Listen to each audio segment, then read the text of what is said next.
yeah, we want retribution. Oh yeah, we want retribution. Oh yeah, we want retribution. Yeah, we ran out of patience for your love with a cold hard hatred.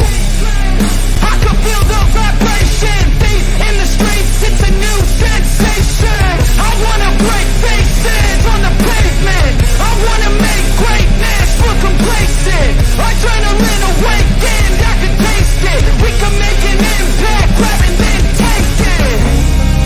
Like a disease, bring them to their knees. Thanks for their disease. Just like a weed.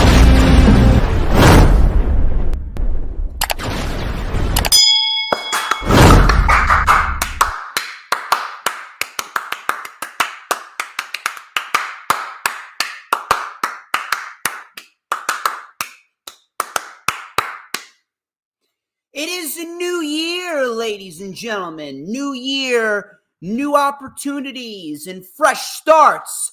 But if there is one thing that will always remain the same, it's that, ladies and gentlemen, I'm the one and only DJ Storms, and I would like to welcome each and every single one of you back here to the greatest fucking show on earth, as we are streaming live on 4 different platforms across 1, 2, 3, 4, 5, 6, 7 different accounts.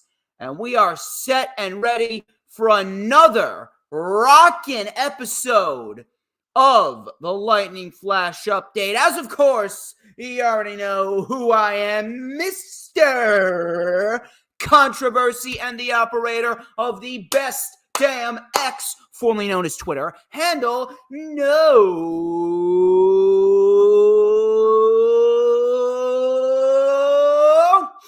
Stop what you are doing, because you gotta take a nice, big, long inhale, and you gotta go, oh, do it again, people. It's so nice. You gotta do it twice. Oh, you gotta hit the hat trick.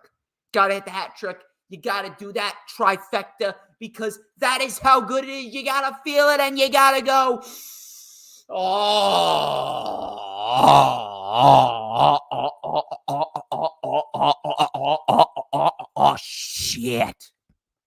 Do you smell that? Do you know what that is?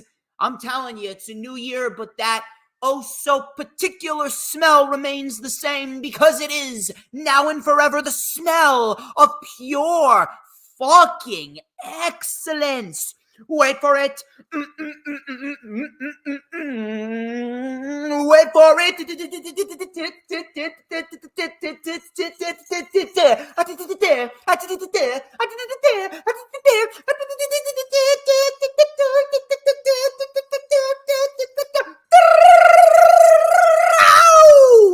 To mankind. Oh yeah, man. And this is the official Lightning Flash update for Saturday, January 6th, 2024. 3 years ago today, the Democratic government staged a fake insurrection to try and make people believe that Trump supporters were the problem, when in reality, the Democrats, the liberals, have always been the problem. Fuck Democrats and fuck liberals. It's all about Trump 2024, hashtag Save America, bitches.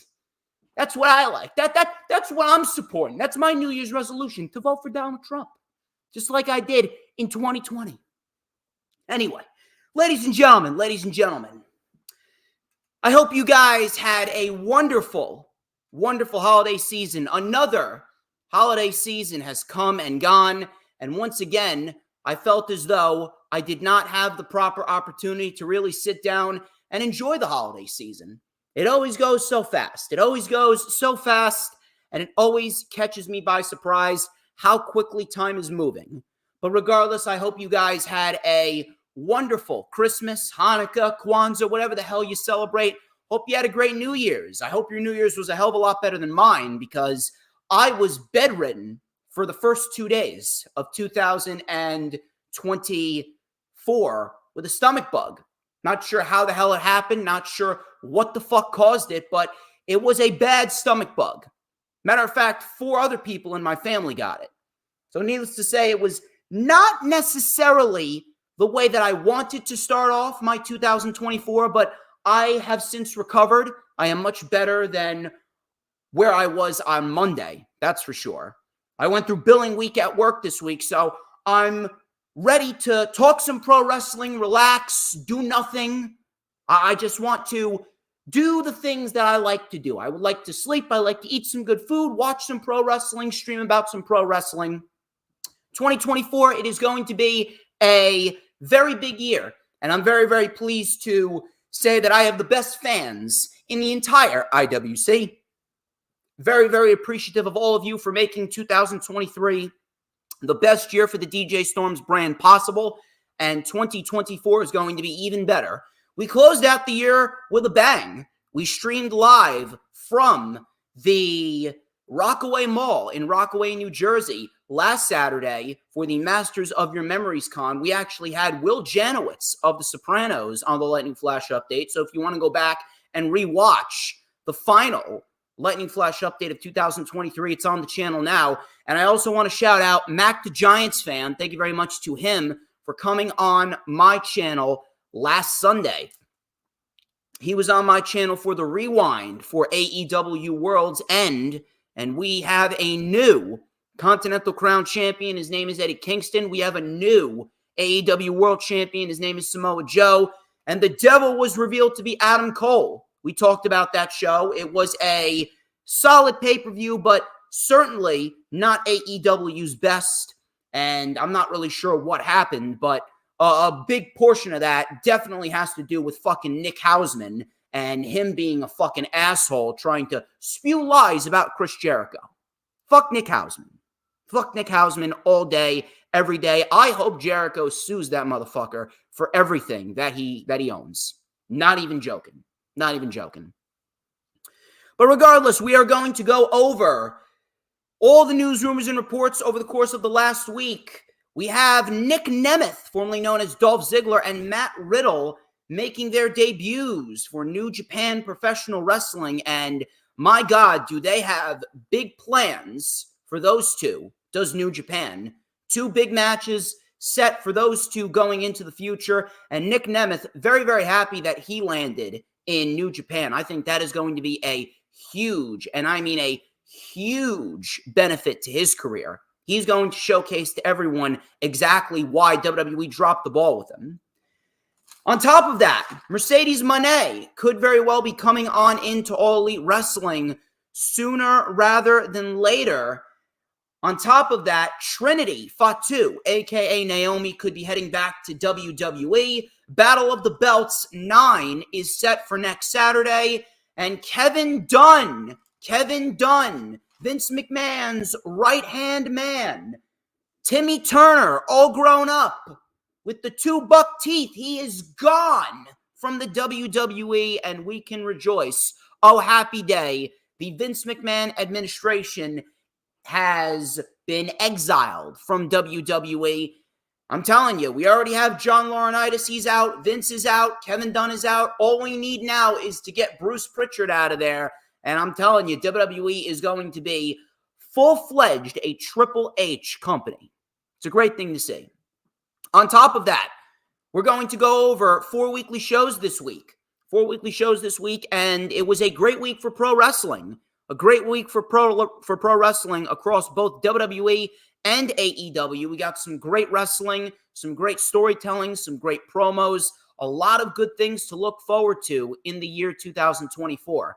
Thank you very much to James Punaseca, Dylan Catcham, The Final Hoss, Sarah Hapka, Queen of Masquerades. I know that she is very, very excited because she will be coming on my channel sooner rather than later. Trust me, I will be making some announcements as the weeks move on, and we will be having a lot of good collaborations in 2024. You got to come down to Jersey, hon. You got to come down to Jersey because I believe I owe you a Reese's. I know you've been clamoring to me how you fucking want all these Reese's peanut butter cups. Come on down. Come on down, hon. All right? Trust me, we already know that you, just like all the other women out there, y'all want a piece of the Storms Meister. That's just a known fact. Trust me, that's just a known fact. But before we get into the festivities, obviously, I want to go through some self-brand promotion and advertisements. Please do not forget to follow me on social media, on X and Instagram, at HistoryMakerDJS. Once again, that is at HistoryMakerDJS, both on X and Instagram. You can also add me on my personal Facebook for collaborations and business inquiries. Please send me an email. My email is, of course, stormstakeover@gmail.com. Please make sure that you like the official DJ Storms business page, which we are live on right now, and I may just send you an invite to join the official DJ Storms Posse group on Facebook. That is, all of those links are in the description of this very video, so go check them out whenever you get the chance. On top of that, I want to shout out some sponsorships. Shout out to Brittany K. She's a wonderful woman. She's a good friend of mine, big supporter of the channel, and she does beautifully crafted designs and drawings of pro wrestlers from scratch on her iPad. And if you guys are looking for a great pro wrestling design or a new Twitter Avy or banner, she is your girl. She is your girl. Go and follow her on X at BrittanyK5150 and on Instagram at BrittanyK to get yours today. On top of that, I also got to shout out Corporate Information Systems. With more than 4 decades of experience, Corporate Information Systems is recognized by Forbes as one of America's best recruiting firms. They specialize in providing recruiting solutions to companies in a variety of industries such as high tech, food and beverage, construction, and medical devices. Now, finding the right candidates can be a very time-consuming and challenging process, which is why CIS offers a wide range of services designed to make your recruitment process much more easier and efficient. They provide a seamless and stress-free experience for both clients and candidates. So if you guys are looking for a trusted recruiting partner to help you fulfill your hiring needs or help advance your career, go contact my friends over at Corporate Information Systems. You can check out their website, www.cisrecruiters.com. One more time, www.cisrecruiters.com. Corporate Information System, placing talent where it can thrive. Of course, be sure to hit the like button no matter where you're watching it from, whether you're watching it on X or Facebook or YouTube or Rumble. We're live on Rumble. Go check me out on Rumble as well. We're really looking to expand over to Rumble, and we're really looking to hit the gas hard. We're looking to put our foot on the gas, and we're not going to let up. So please go show some support on Rumble. We want to get a nice, wide fan base built over on Rumble, and we really want to hit the ground running and make Rumble ours, because I do believe there are no major content creators for pro wrestling over on Rumble. I'm the first of my kind, so please go show me some love over there.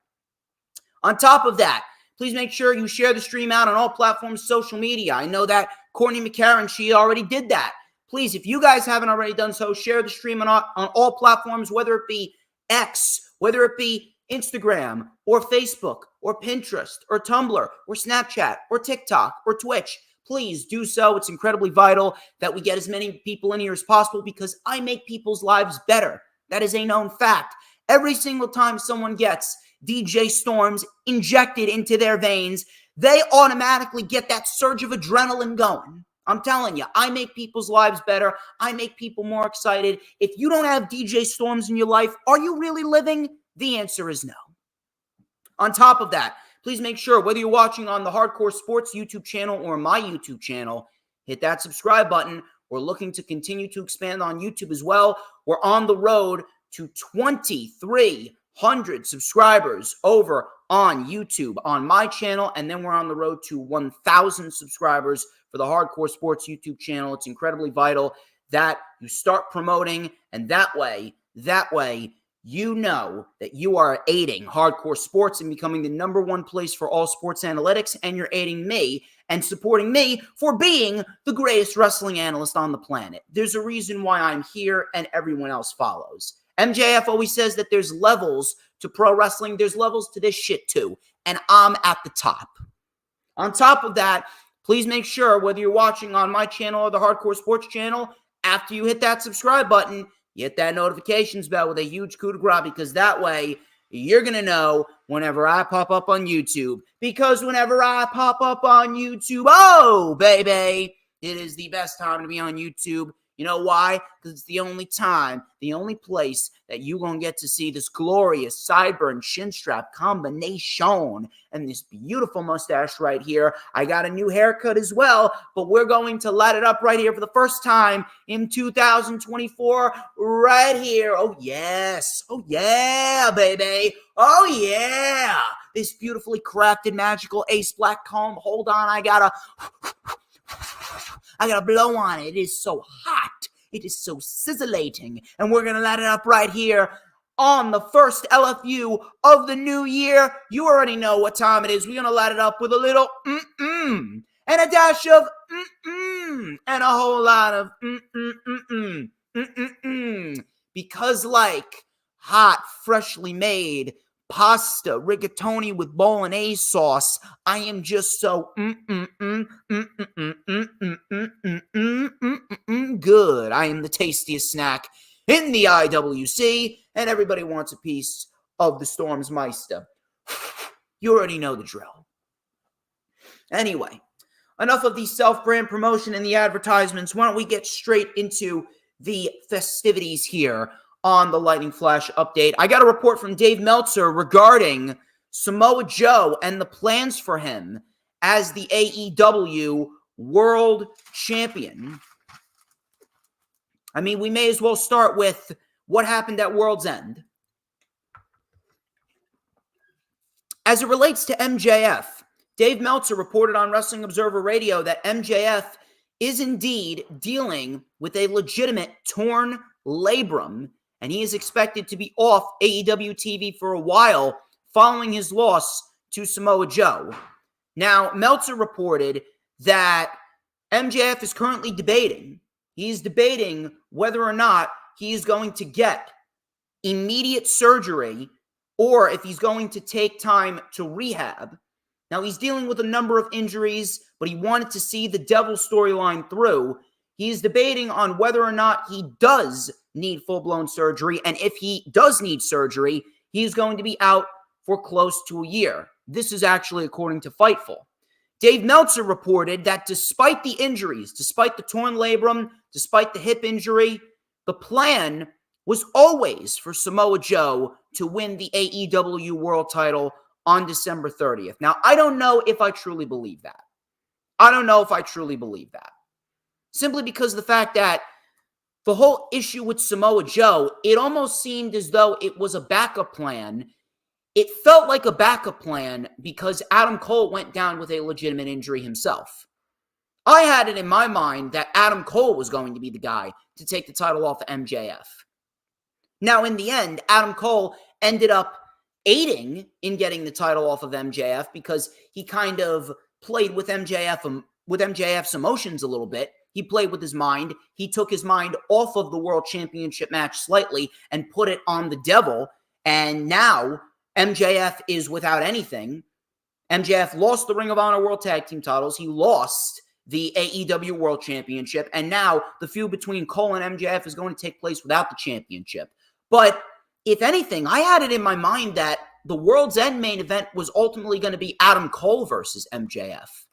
I don't think the Devil storyline would have come into play, and there wouldn't have been an angle where people would have been guessing who the Devil was. I don't think the Devil storyline would have been a thing if Adam Cole didn't get injured. I honest to God do not believe that the Devil, I'm tripping over, I'm flipping my notebook over here. I do not believe that the Devil would have been a thing if Adam Cole did not get legit hurt. Now, how hurt is Adam Cole? I don't know. If he's on TV, I'm assuming that he's going to come back at some point. He only has the crutches because he does not want to risk further injury. But he did walk. He did walk on his ankle at World's End. I'm not sure how much weight he put on the ankle at World's End, but regardless, he was standing up without the crutches. He needed to use the crutches to get down the ramp, but he was able to stand up in the ring at World's End with that image of all 5 individuals, including himself, standing over MJF as he laid there lifeless. Now, as far as who Samoa Joe is going to face going forward, Meltzer reported that the plan, apparently, is for Samoa Joe to fight Swerve Strickland at Revolution for the AEW World Heavyweight Championship. I'm going to throw this out there. That shouldn't happen. That shouldn't happen. Oh, but DJ, why do you say that? Isn't Swerve Strickland basically the next AEW World Heavyweight Champion? Yes, he is. Yes, he is. But now's not the time for that. You elected to give Samoa Joe the AEW World Heavyweight Championship. Whether it was a backup plan or whether it was always the plan, you elected to give him the championship because he has been undoubtedly one of the most professional, one of the most humble, one of the most legitimate workers that Tony Khan has hired. Samoa Joe is one of the best pickups that Tony Khan has ever made. Samoa Joe has conducted himself like a locker room leader, especially back at All In with the CM Punk incident. Samoa Joe showcased to everyone that he has undoubtedly the best interests of AEW in mind. And as a result, he was rewarded for that. Why do you want to take it off of him that quickly? Is that all Samoa Joe is really worth to you, a 2-month title reign? That would be no better than what WWE did to him. Yes, WWE didn't make him a world champion. Tony Khan made him a world champion. But that doesn't mean he needs to drop it immediately just because Swerve Strickland is the hot hand. Does Revolution really need Swerve Strickland winning the world championship? Meanwhile, Revolution, as we speak right now, Revolution is as packed as it's ever been. It's going to be AEW's largest audience in God knows how long. It already sold more tickets than Grand Slam did last year. We're going to have a scenario where Sting's last match, that right there is the biggest draw that AEW has done so far in 2024. It's going to peak 15,000. It's going to peak 15,000 tickets, for sure. There's no chance, not a single chance, that Revolution does not have at least 15,000 tickets sold. Swerve Strickland and Samoa Joe does not need to be booked for the show. I don't understand why this is even a thought in Tony Khan's mind. That's way too soon. Swerve Strickland, he will be world champion this year, but they got all year for that. I don't even know why it's a thought in Tony Khan's mind that Swerve Strickland and Samoa Joe is an apparent main event for Revolution. Not because it's not a pay-per-view worthy match, but because if Swerve Strickland fights for the world championship, then he has to win. Why are you going to take the title off of Samoa Joe after you rewarded him for being as professional as can be, and he proved that he has the best interest of AEW in mind?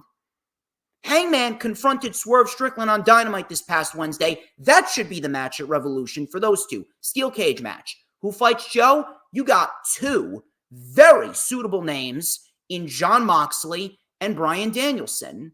Either one of those guys face Samoa Joe. Joe beats one of them, and then he drops it to Swerve Strickland at Double or Nothing.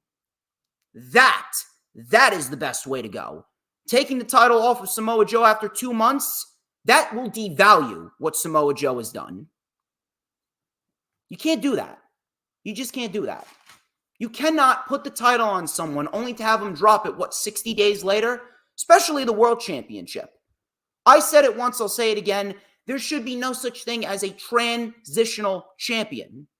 Transitional champions need to be done away with. There should be no such thing as a title reign that lasts less than 100 to 150 days. Those types of title reigns need to be given time, especially a title reign like Samoa Joe. Jon Moxley and Bryan Danielson, those are two top-tier names that you can easily plug in against Samoa Joe, and we haven't seen either of those men fight Joe in AEW yet. We haven't seen either of those matches under Tony Khan's watch. Why not give them that opportunity? On top of that, don't you think that it would look a lot better if you start the year off with this three-headed monster? You got Sting's last match, probably going to be against Darby Allin. You got Sting's last match. You got Samoa Joe versus either Jon Moxley or Bryan Danielson for the AEW World Championship. And then you got Hangman versus Swerve 3 inside a steel cage. You can make that an unofficial number one contenders match. And then you can have Samoa Joe drop the World Championship to Swerve Strickland at Double or Nothing. And Swerve can go into All In with the World Heavyweight Championship.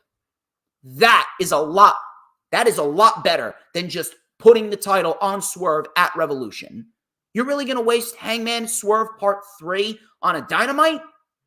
I'm sorry, I can't really get behind that.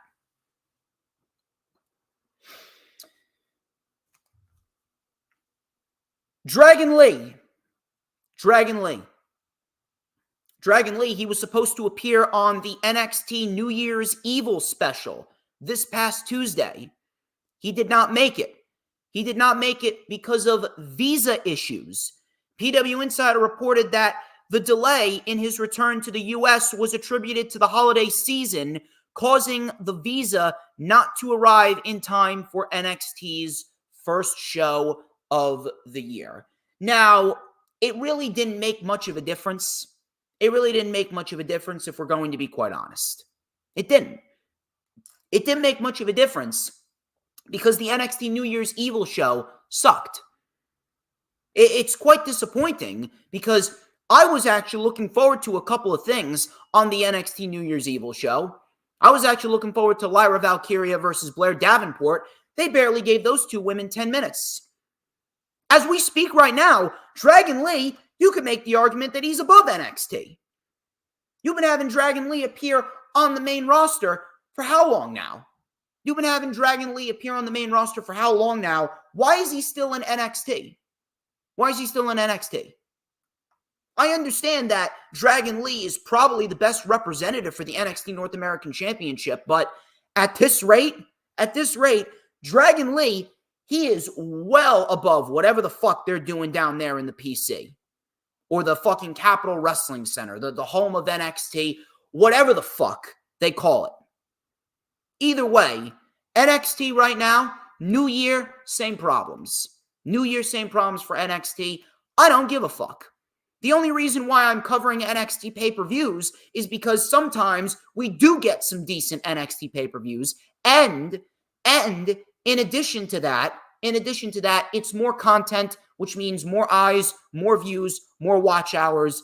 It's a better expansion for my channel. That's the only reason why I still cover NXT pay-per-views. But the weekly shows, I may watch them, but I'm not going to fucking talk about them on my show.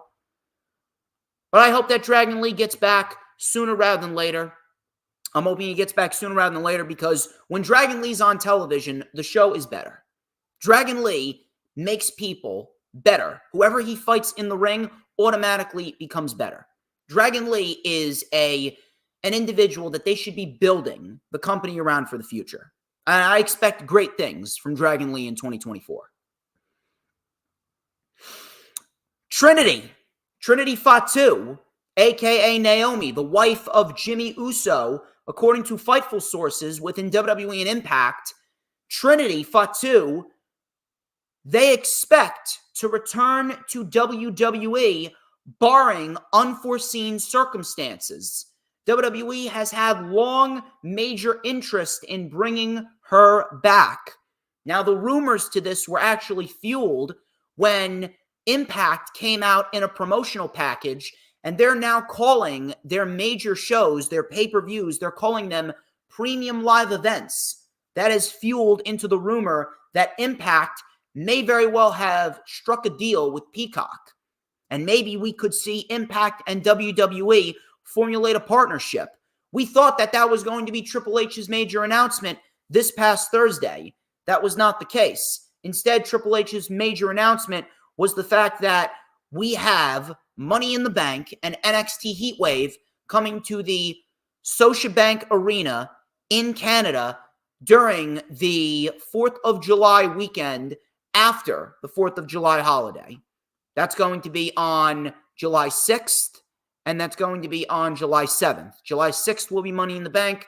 July 7th will be NXT Heatwave, both of them taking place in the Scotiabank Arena, if that's how you fucking pronounce it. I don't know. I'm fucking terrible with names.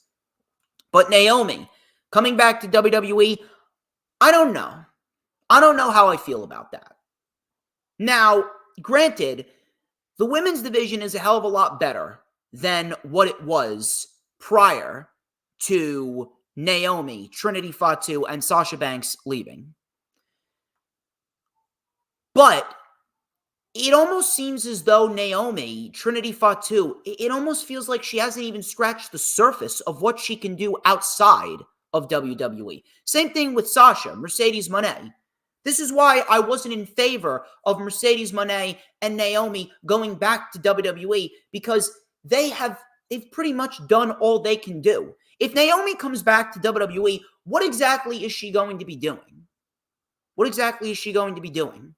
The WWE right now are just starting to generate some new stars in the women's division. Triple H is just starting to get around to making the women's division feel a little bit more important. You take a look at women's wrestling this year. You take a look at the first week of 2024. Triple H came out of the gates and gave you some great women's wrestling this year. Ivy Nile, Rhea Ripley, Mia Yim, and Io Sky. Hell, even Nia Jax and Becky Lynch had a very good match. Probably Nia Jax's best match ever.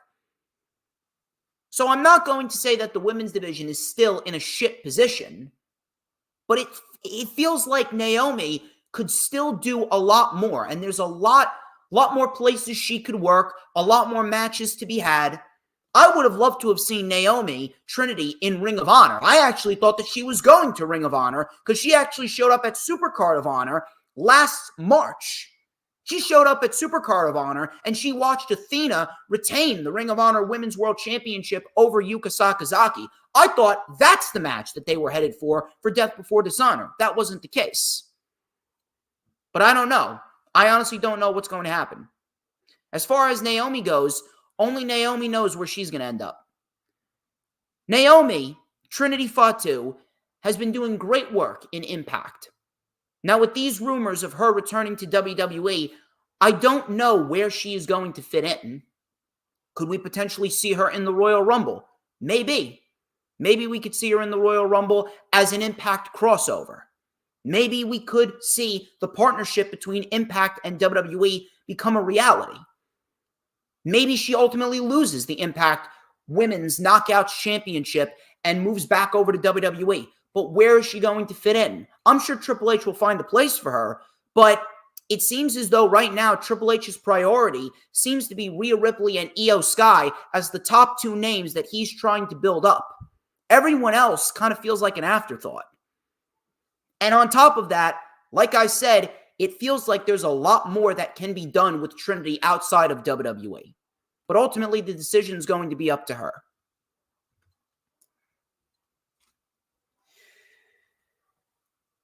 Battle of the Belts. Battle of the Belts.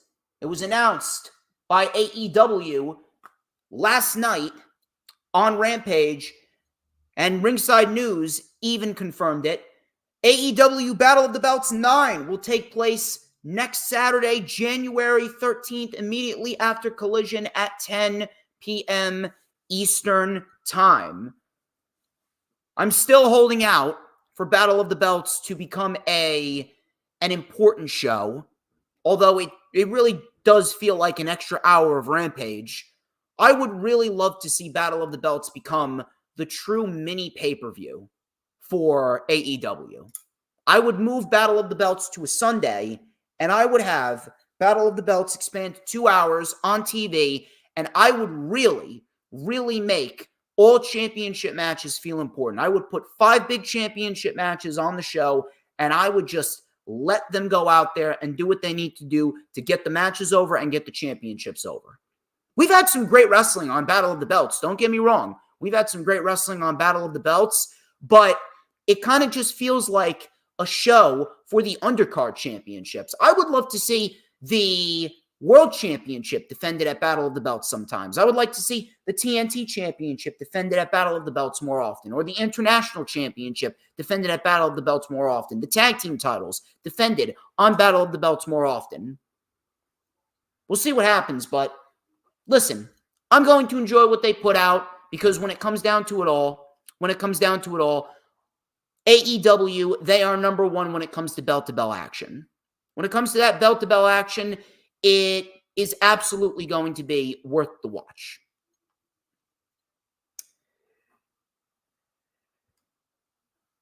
Mercedes Moné, Fightful again. They came out with a report stating that Mercedes Moné has been in talks with All Elite Wrestling and those expected within the industry. They expect that AEW will be her likely landing point. And you know what? I could not be more happier for Mercedes Moné. I said it once, I'll say it again. Mercedes Moné, she has done legitimately everything that she could do in the WWE. Right now, there is a lot more work to be done with Mercedes Moné outside of the WWE. And we already saw Deonna Purrazzo. She was brought in by Tony Khan this past Wednesday. And she felt legit. She felt like she is going to be a big star in the women's division. And she's already going after Toni Storm. She immediately targeted Mariah May, which, by the way, Mariah May looked very good on Wednesday as well. What's going to be a great thing is you take a look at the layout of talent that they got in the AEW women's division. You got Sky Blue, Willow Nightingale, Chris Statlander, Mariah May, Toni Storm, Jamie Hayter's going to come back. Thunder Rosa, she just came back. If you're going to bring in Mercedes Moné, she's going to be added to that. I mean, you take a look at that women's division. From a talent standpoint, Tony Khan may very well have the best overall women's division in the entire world. If we're going to talk about it from a talent perspective, I mean, my God, the AEW women's division, if they bring in Mercedes Moné on top of all the talent that they have already, the AEW women's division is going to surpass the WWE women's division in terms of belt-to-belt wrestling. And that right there is going to be a very, very, very good thing to see. Based on what I'm seeing, it seems as though if Deonna Purrazzo is going to be used as a bridge for Toni Storm to get to Mercedes Moné, I'd say Deonna Purrazzo would be a very good representative for the Ring of Honor or the TBS Championship. Now, as far as Mercedes Moné goes, Mercedes Moné is absolutely no question about it. She comes in, she's automatically number one. Mercedes Moné comes in, she is automatically number one in that women's division. No doubt about it. The question is, what do they have planned for her? I mean, for me, it's pretty easy. Toni Storm versus Mercedes Moné at Double or Nothing, and Mercedes Moné wins the women's championship. That's what I'm doing. There's no reason why you don't give that woman the championship. Mercedes Moné coming on in to AEW is going to be the shot of adrenaline that the women's division oh so desperately needs. That right there is going to make the women's division feel immensely more important just by her presence being there. And when she comes in, she's automatically number one. The plan is simple. Toni Storm, Mercedes Moné, Double or Nothing. Mercedes Moné wins the women's championship. Mercedes Moné takes that women's championship into Wembley and she fights Jamie Hayter. That's the money match. The money match, besides a Britt Baker versus a Mercedes Moné, besides a Thunder Rosa versus a Mercedes Moné, besides a Saraya versus a Mercedes Moné, it is Mercedes Moné versus Jamie Hayter, and let those two women cook for 15 to 20 minutes at Wembley. And that right there, you will have your best women's wrestling match in AEW to date. No questions asked.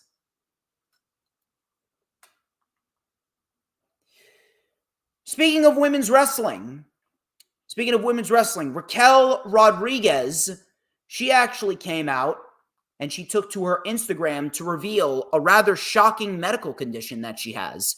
Raquel Rodriguez has been out for quite a few weeks. Raquel revealed to the world that she has been out diagnosed with mast cell activation syndrome. This has to do with the mast cells causing a reaction on her skin, resulting in hives and bumps. Sometimes it could very well be fatal. I'm not really sure what the severity of this mast cell activation syndrome is, but all I can do is extend my thoughts, my prayers, and my well wishes to Raquel. Raquel's very good. Raquel is very good. When Raquel shows up to work, she can put on a good match if given the opportunity. So I really do hope that Raquel comes back and she gets healthy as quickly as possible, because she does add value to the women's division. She does add depth to the women's division. I got two former WWE pro wrestlers. They made their debut for New Japan Pro Wrestling. We have Nick Nemeth, formerly known as Dolph Ziggler. He's calling himself pro wrestling's most wanted man. I think that is a perfect name for him.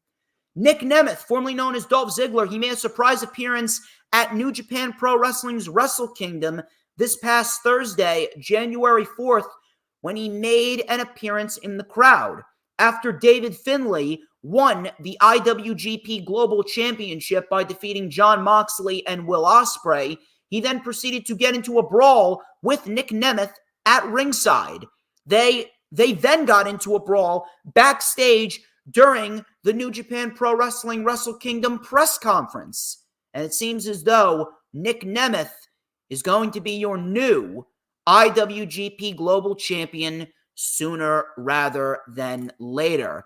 Also, Matt Riddle, the King of Bros. Let me know, bro. Matt Riddle will be making his debut for New Japan Pro Wrestling at Battle in the Valley when he teams with a mystery partner to take on Zack Sabre Jr.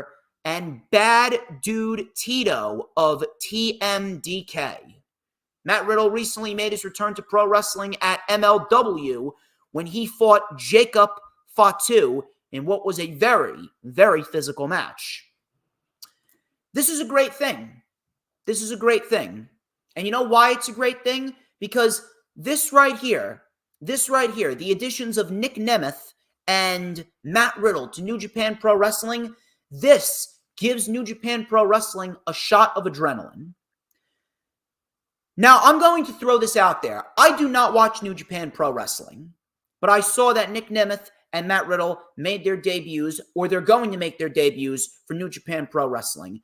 I do not keep up to date with New Japan Pro Wrestling, but it's only a good thing that they have decided to make some appearances with that company, because it shows you that pro wrestling is thriving. It's not just AEW and WWE. There are other options, and there are other places for everyone to succeed. And Nick Nemeth and Matt Riddle, with the name value that they have, the credibility that they have, and the in-ring skill that they have, they are automatically going to be two of the top prospects over at New Japan Pro Wrestling. Hell, we could very well see one of them or both of them win the IWGP World Heavyweight Championship in due time. It's only a good thing, and I'm very, very happy for both Nemeth and Matt Riddle. New Japan Pro Wrestling is a great home for them.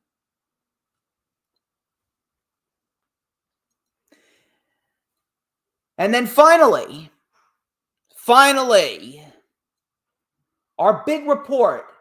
And it is a wonderful, wonderful, wonderful day. Kevin Dunn,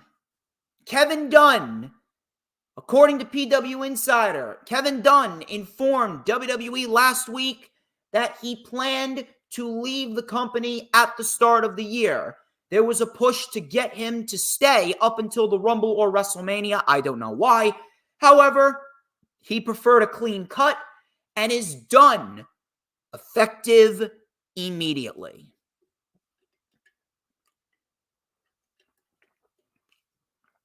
I will drink to that. It is a great thing. Kevin Dunn is gone. Took him long enough. Took him long enough. My Lord. I have been waiting for this day for God knows how many years. Goodbye. Kevin Dunn was one of the worst parts about WWE management. He added absolutely nothing to WWE management. All he was a Vince McMahon dick rider. And now that he's gone, now the Triple H era is in full swing. Johnny Ace, he was already gone. Vince McMahon, he was gone. He was removed from the creative boardroom by Ari Emanuel. And now you can add Kevin Dunn to that list. It's a great thing.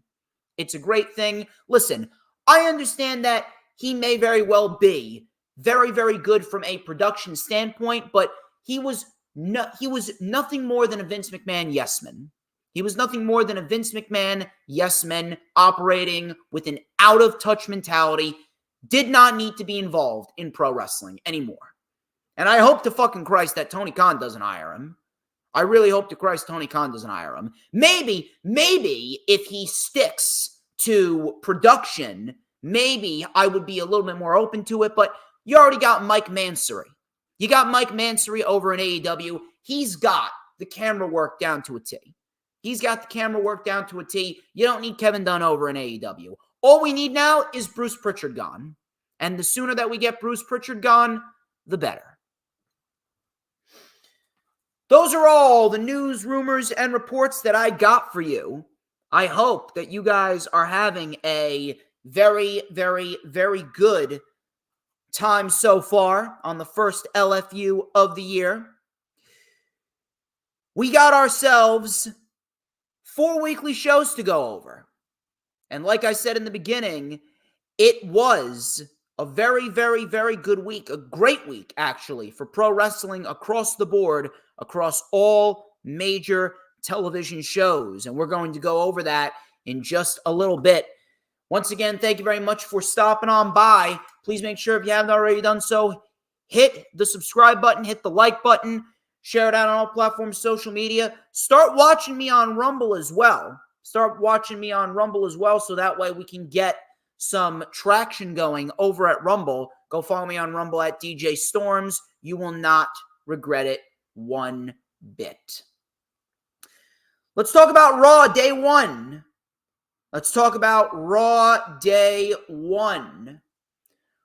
Raw Day 1. We got a very, very, very good show. Was it better than last week's or 2 weeks ago? No, I wouldn't say that.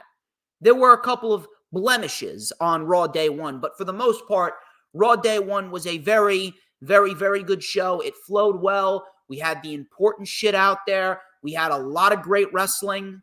We had a couple of star-making performances, and I cannot really complain overall about the show. They started off Monday Night Raw's year on a very, very, very good note. Raw Day 1 kicked off with Becky Lynch versus Nia Jax. And I am going to be completely honest here. I was expecting a disaster. I was expecting a complete disaster. But in the end, this match ended up being Nia Jax's best match to date. And I'm going to be completely honest. And no, I have not been abducted. I am not a clone. Aliens did not shove a metal probe up my ass. I promise you, I am completely 1,000% sane. And I already got over the stomach bug on Monday. I'm not sick. I don't have COVID. I don't have the flu. I don't have a stomach virus. I'm completely healthy. Nia Jax, since returning, has not been that bad.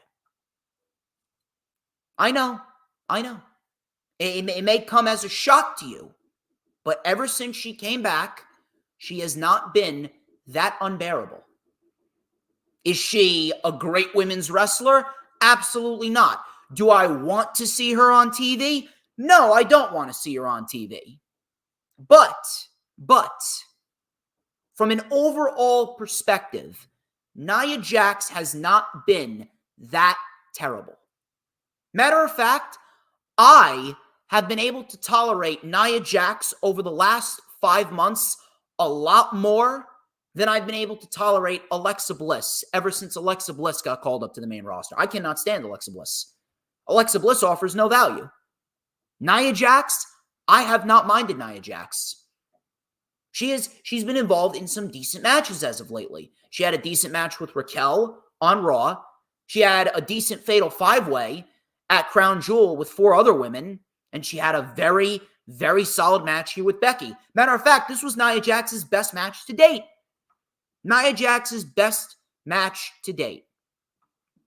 So Becky, she took the fight to Nia early with a rolling neck snap. She tried to use her quickness early on. We had a missile drop kick for a 2. Coming back from commercial, we had a Molly go round by Becky. That got a 2 count. We had a baseball slide by Becky. Nia went for a punch to the face, but she accidentally punched the post. She then missed a cannonball against the barricade. So Nia Jax, she was pulling out some new moves. Nia Jax was pulling out some new moves. She was doing cannonballs. She was doing sentons. I didn't mind what Nia Jax was doing. Keep that up. Do some more new moves like that. So Nia then, back in the ring, Becky Lynch with a diving leg drop. That got a 2. Becky then with an arm bar. Nia powered up from the arm bar and she delivered a sit-out powerbomb for a 2. Both women were then up on the middle rope. And Nia Jax with an avalanche Samoan drop from the middle rope, which looked great. Becky Lynch kicked out. Nia, and then this was a great sequence right here. Nia was draped over the ropes, and Becky Lynch was going for that diving leg drop that she usually does when her opponents are draped over the ropes. Nia Jax, instead of just moving, Nia Jax put her fist up in an uppercut position, and Becky Lynch jumped off the rope right into an uppercut punch by Nia Jax, and it looked very, very nice. Nia Jax then with the Banzai drop, or as she calls it, the Annihilator, and Nia Jax gets the win clean over Becky Lynch. I was shocked by this, but overall, I can't say that I hated this because this is exactly what Becky Lynch should be doing. Now, if only she would have done this with Tiffany Stratton, if only she would have done this with fucking Tiffany Stratton back in September, but regardless, this is exactly what Becky Lynch should be doing. Becky Lynch should be putting other women over, and that's exactly what she did here, and I can't complain. It was a very solid match. Very solid open to Raw, went about 13, 14 minutes, and Nia Jax gets the win. Now, why did Nia Jax get the win? Plain and simple. Rhea Ripley needs a challenger. Rhea Ripley just beat Ivy Nile. What now? I'd say that we probably get Nia Jax versus Rhea Ripley either at the Royal Rumble or at the Elimination Chamber. Depends on which way they want to go, but that's what I can see coming out of this. That's all you pretty much need. Nia Jax, she beat Becky Lynch clean.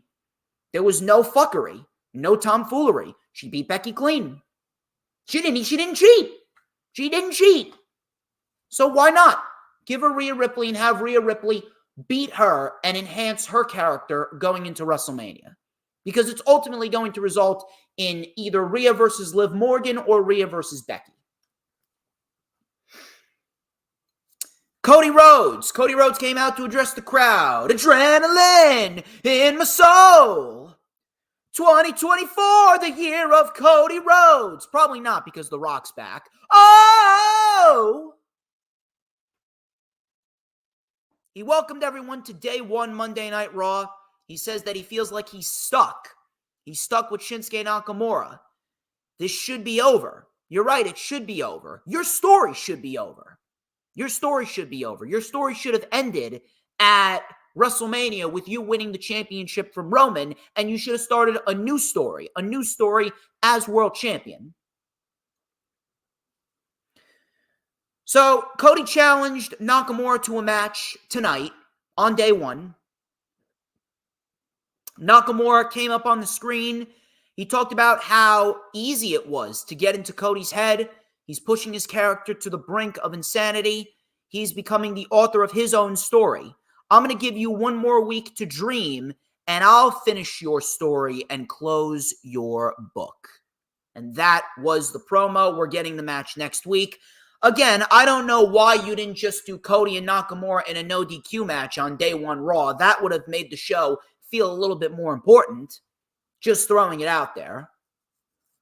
Again, I understand you got to make the other weekly shows feel more important, but if you're going to start off the year hot, why not just give us Nakamura, Cody Rhodes, one-on-one in a no DQ match and just let them go out there and cook?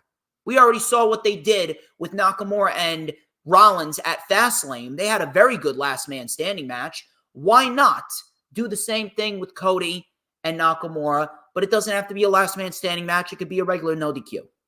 I don't know. Kofi Kingston and Jey Uso versus Imperium. This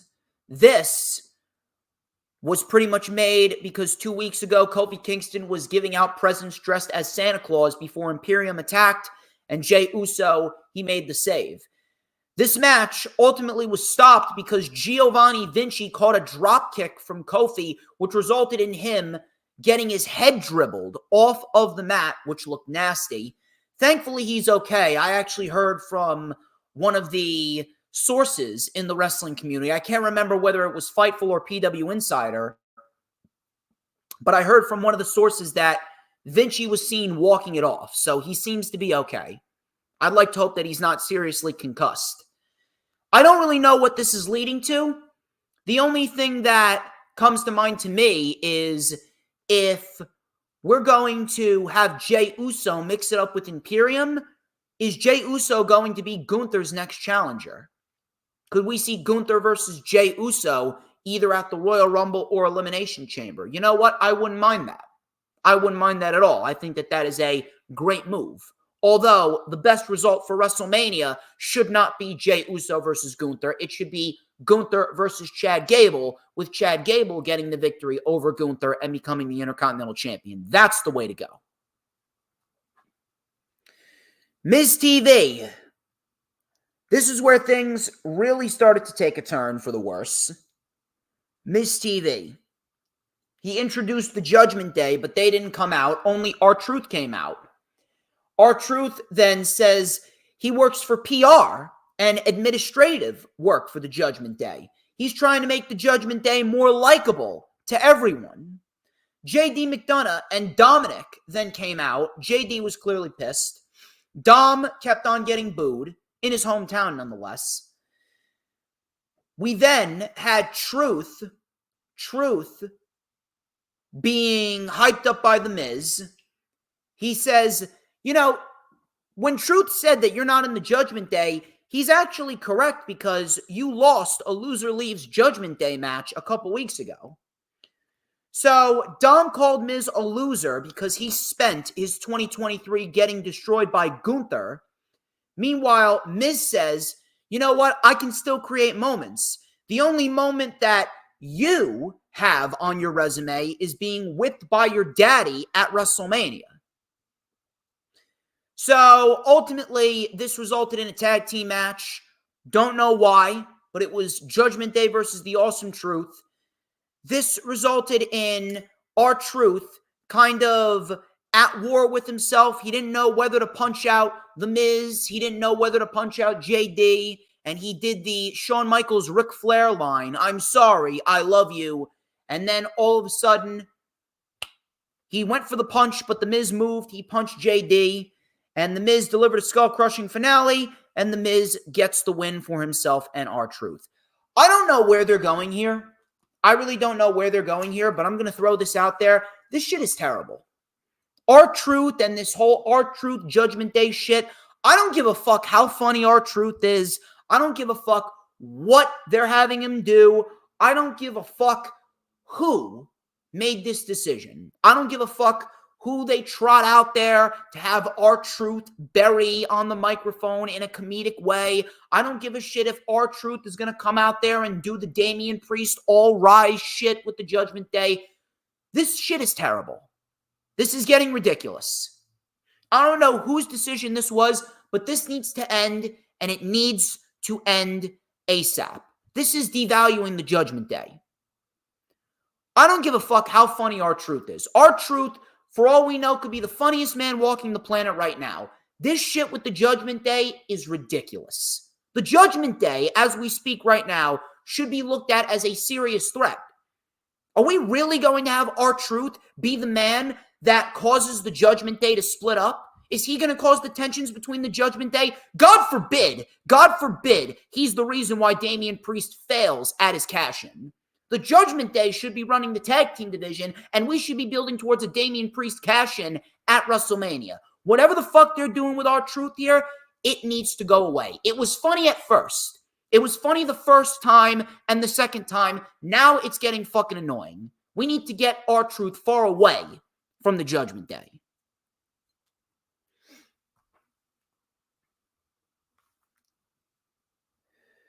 Ivy Nile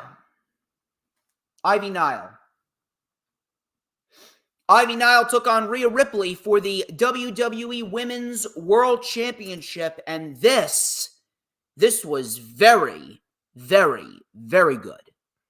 I did not have a single complaint about this match whatsoever. Matter of fact, I'm going to throw this out there. Ivy Nile gave Rhea Ripley her best title defense thus far. Ivy Nile, little old Ivy Nile, straight out of NXT, that has barely had 2 matches on Raw, brought Rhea Ripley to her best title defense throughout her entire reign. And I love that. That's what I want to see. That is the reason why I watch pro wrestling. To see young pro wrestlers who have not gotten the opportunity go in there with someone like a Rhea Ripley, who is a star. She's a star, but her title reign has sucked. But she went in there, did Ivy Nile, and she gave Rhea Ripley her best match throughout her entire reign, and she gave herself her best match in her career thus far. I expect big things from Ivy Nile. You give Ivy Nile some time, she is going to be a great representative for the Women's Championship in due time. So Ivy Nile was in control early on. Ivy Nile then came in with a German suplex on the floor. Nile then with a spin kick. Nice head scissor, pop-up leg lariat for a 2. We had a spike DDT by Nile, spike satellite DDT. Ripley with a headbutt and a missile drop kick from the top. That got a 2 count. We had a roundhouse kick and a gut-wrench suplex by Nile. That got a 2. Back suplex facebuster by Rhea Ripley. Both women went up top. Ivy Nile with a German suplex off the middle rope. Crowd was chanting, "This is awesome." Rhea Ripley ended the match with a headbutt, a punt knee, and a riptide for the win. 1, 2, 3. Rhea Ripley retains the Women's World Championship in a great match with Ivy Nile. And now it really starts to feel like the women's division for WWE is turning the corner. That's what I want to see. That's what I want to see. This was great. Next week, CM Punk will be returning. Obviously, this is all leading towards the big Royal Rumble match, which I do believe CM Punk should win.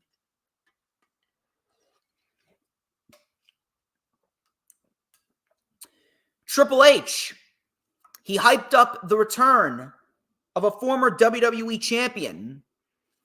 It was revealed to be Jinder Mahal, and I say revealed very loosely. So Jinder Mahal came out.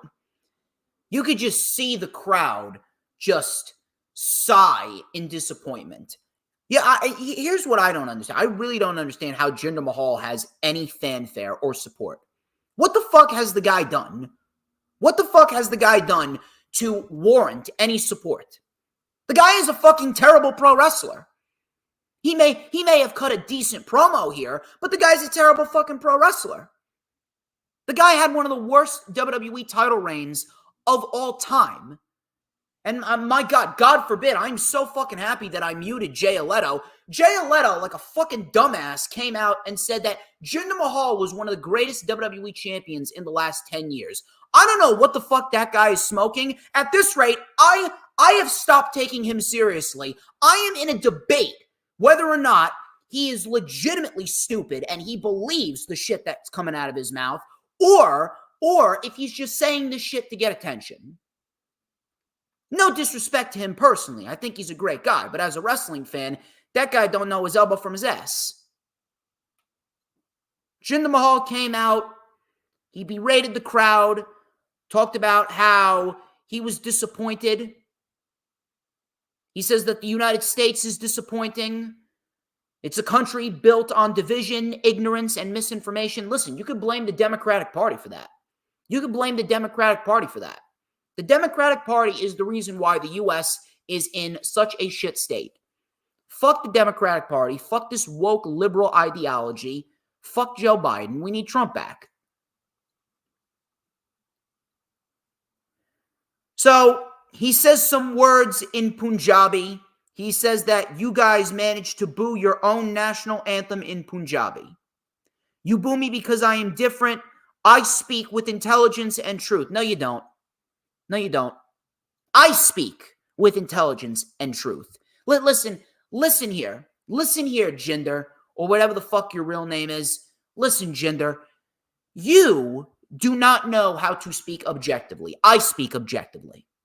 When it comes down to it all, when you want facts and objectivity, you watch DJ motherfucking Storms.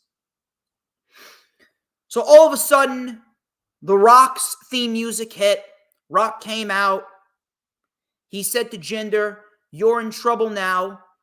He says that Jinder is not the Iron Sheik. If he were here, he'd say, "Who is this no good son of a bitch jabroni bastard?" Jinder said, "If I were you, I'd be disgusted with myself to represent all of these people." The Rock says that he's proud to be an American. No, he's not, because he's gonna, if he tries to run for president, he's gonna run Democrat because he's a fucking dumbass. He's a fucking egghead, is Dwayne Johnson. So he goes, "They boo you because you're the biggest asshole walking God's green earth." He then called Jinder's face resting asshole face. He then called him the day one douchebag. And the crowd chanted day one douchebag. He got the whole arena to chant day one douchebag. They did it for about a minute. So all of a sudden, The Rock, then he said that Jinder is jacked as hell, but his balls aren't there. You have no class, so you've left The Rock no choice but to whoop your candy ass. So Jinder ended up attacking The Rock first, and then The Rock then delivered a big spine buster, which, by the way, The Rock was gassed just by cutting a promo. Delivered a big spine buster, did The Rock, and then The Rock delivered the people's elbow. The Rock then said that he's a bit hungry, so he's going to go get something to eat. So let me ask you this. When The Rock goes out, should The Rock sit at a booth? Should The Rock sit at a bar? And then after he said the bar, I knew where he was going with this, unfortunately. And then he goes, or should The Rock sit at the head of the table?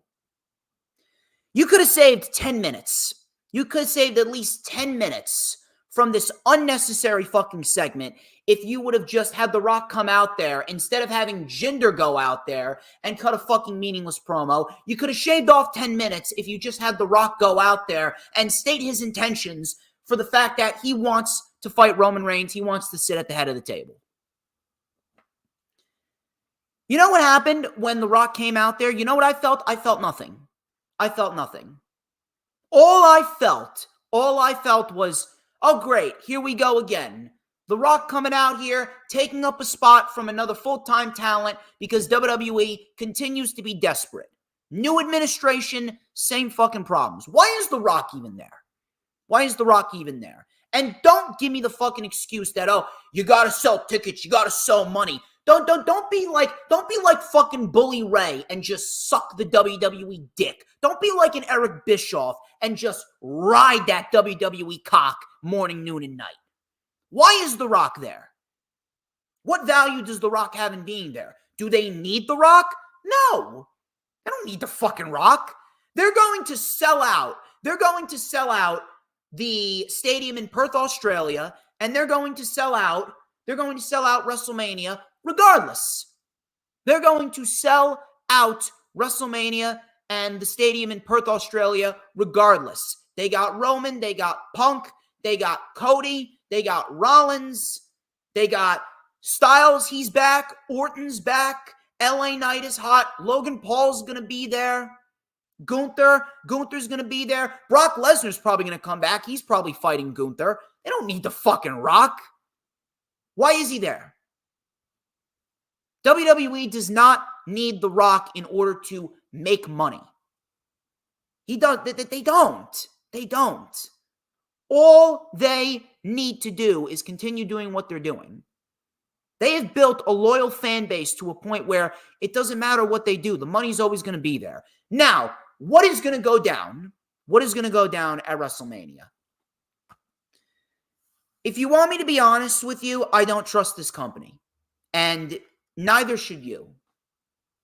The company is not to be trusted based on the history, even if it is a new administration.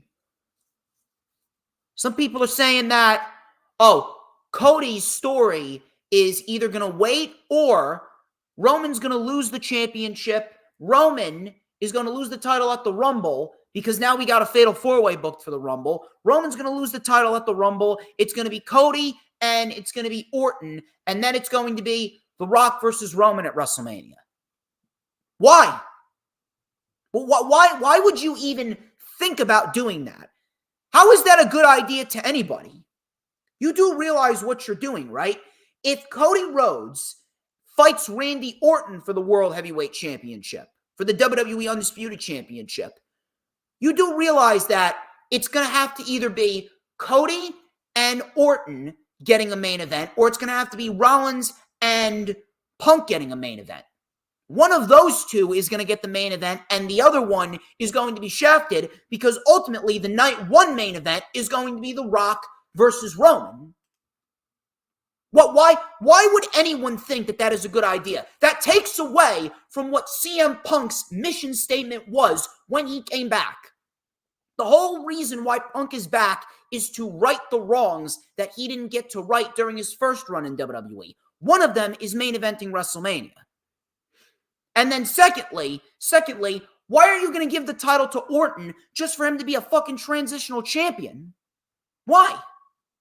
How fucking stupid are you? How fucking stupid are you? That is a terrible fucking idea. And do not give me the fucking excuse that, Cody's story doesn't need Roman. It absolutely needs Roman.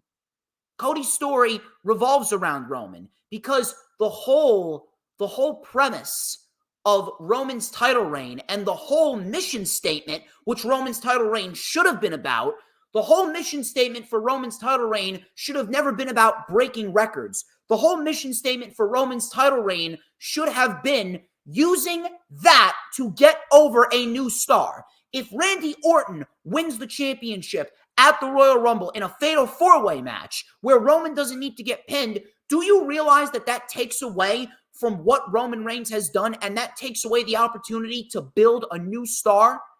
Now, granted, I've stated this before, and to a certain extent, I'll be a little happy because I've said it once, I'll say it again. It doesn't really matter who the fuck Roman loses the title to because we need to get that title off of Roman. Roman Reigns has done nothing with that championship. He's not a draw. He's not driving up the ratings. He's not making anyone else around him better.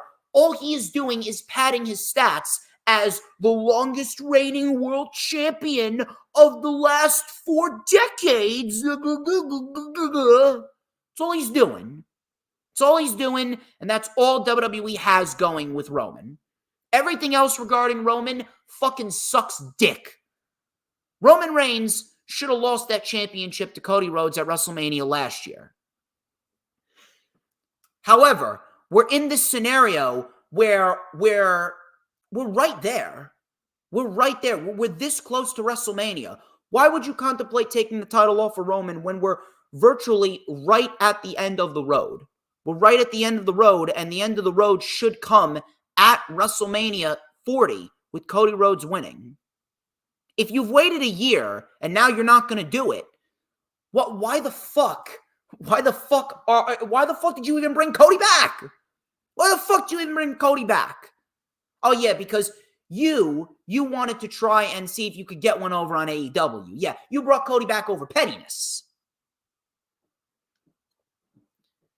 Cody Rhodes, if Cody Rhodes does not win the championship at WrestleMania, then I may very well never give a shit about Cody Rhodes again. I may very well never give a shit about Cody Rhodes in WWE ever again. And Roman Reigns does not need to break Hulk Hogan's record. Fuck out of here with that. Roman Reigns does not need to break Hulk Hogan's record. There is a time and a place for all records to be broken. As we speak right now, Roman Reigns is not in a position to do that because his world title reign has sucked. You have run the gauntlet. All you're doing is recycling old opponents for Roman Reigns now. The Rock and LA Knight. The Rock and LA Knight have been Roman Reigns' only new opponents. If The Rock fights Roman Reigns, whether it be at WrestleMania or the Chamber, whatever it may be, Rock fights Roman Reigns. Roman Reigns has seen 3 new challengers ever since WrestleMania.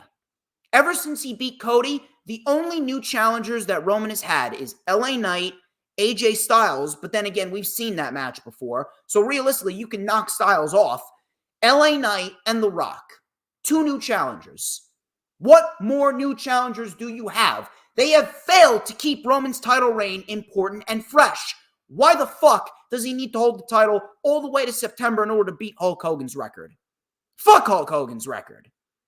It's time for him to lose the title. It was time for him to lose the title last year at WrestleMania, and you didn't fucking do it. It needs to be done. Now what do? It's plain and simple. Punk's got to win the Rumble. The Rock should not be in the Rumble. Rock should not be in the Rumble. Punk needs to win.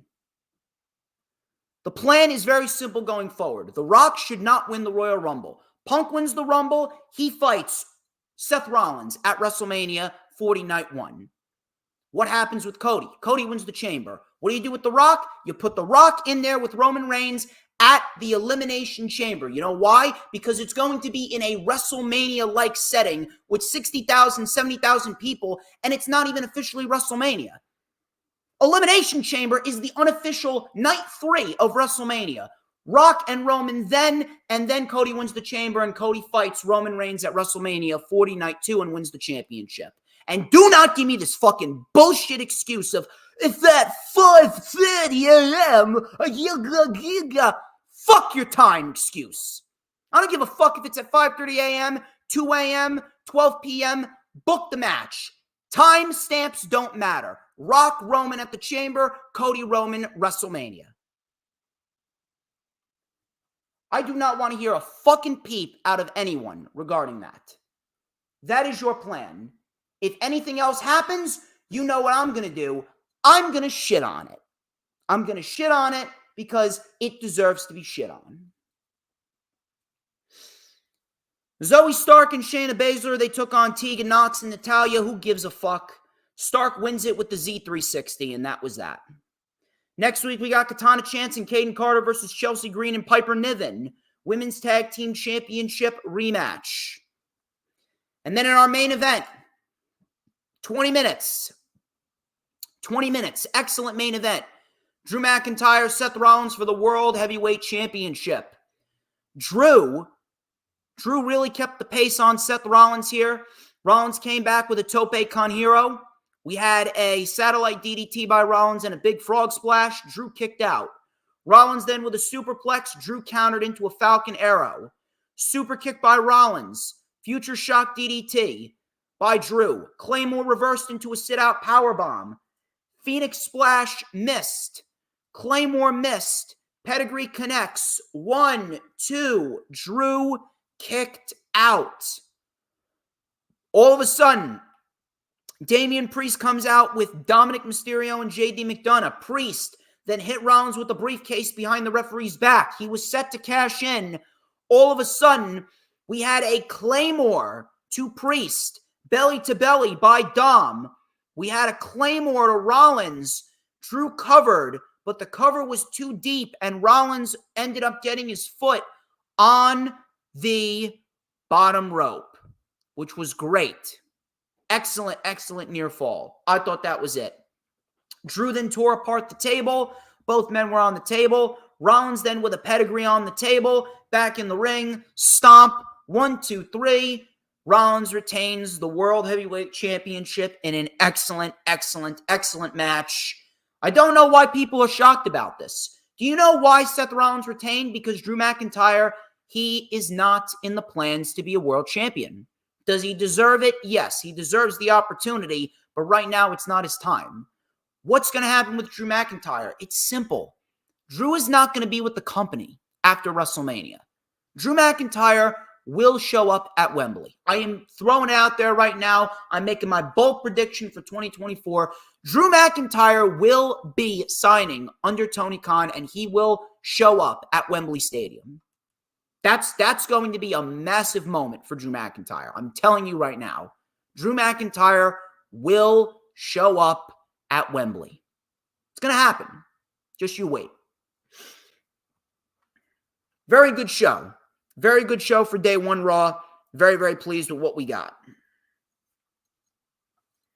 Dynamite. Dynamite was right in my backyard. I'm kind of disappointed that I did not get the opportunity to go. Kind of disappointed I did not get the opportunity to go, but it is what it is. It is what it is, and I can't really do anything about it. But regardless of that, Dynamite, great show. Dynamite was a great show, and the crazy part about Dynamite is I don't even think Dynamite was the best show of the week. SmackDown was actually the best show of the week, if you could believe it. But Dynamite, they did exactly what they needed to do. And yes, I know, Earl, I know you were there. Lucky bastard you are. Lucky bastard you are.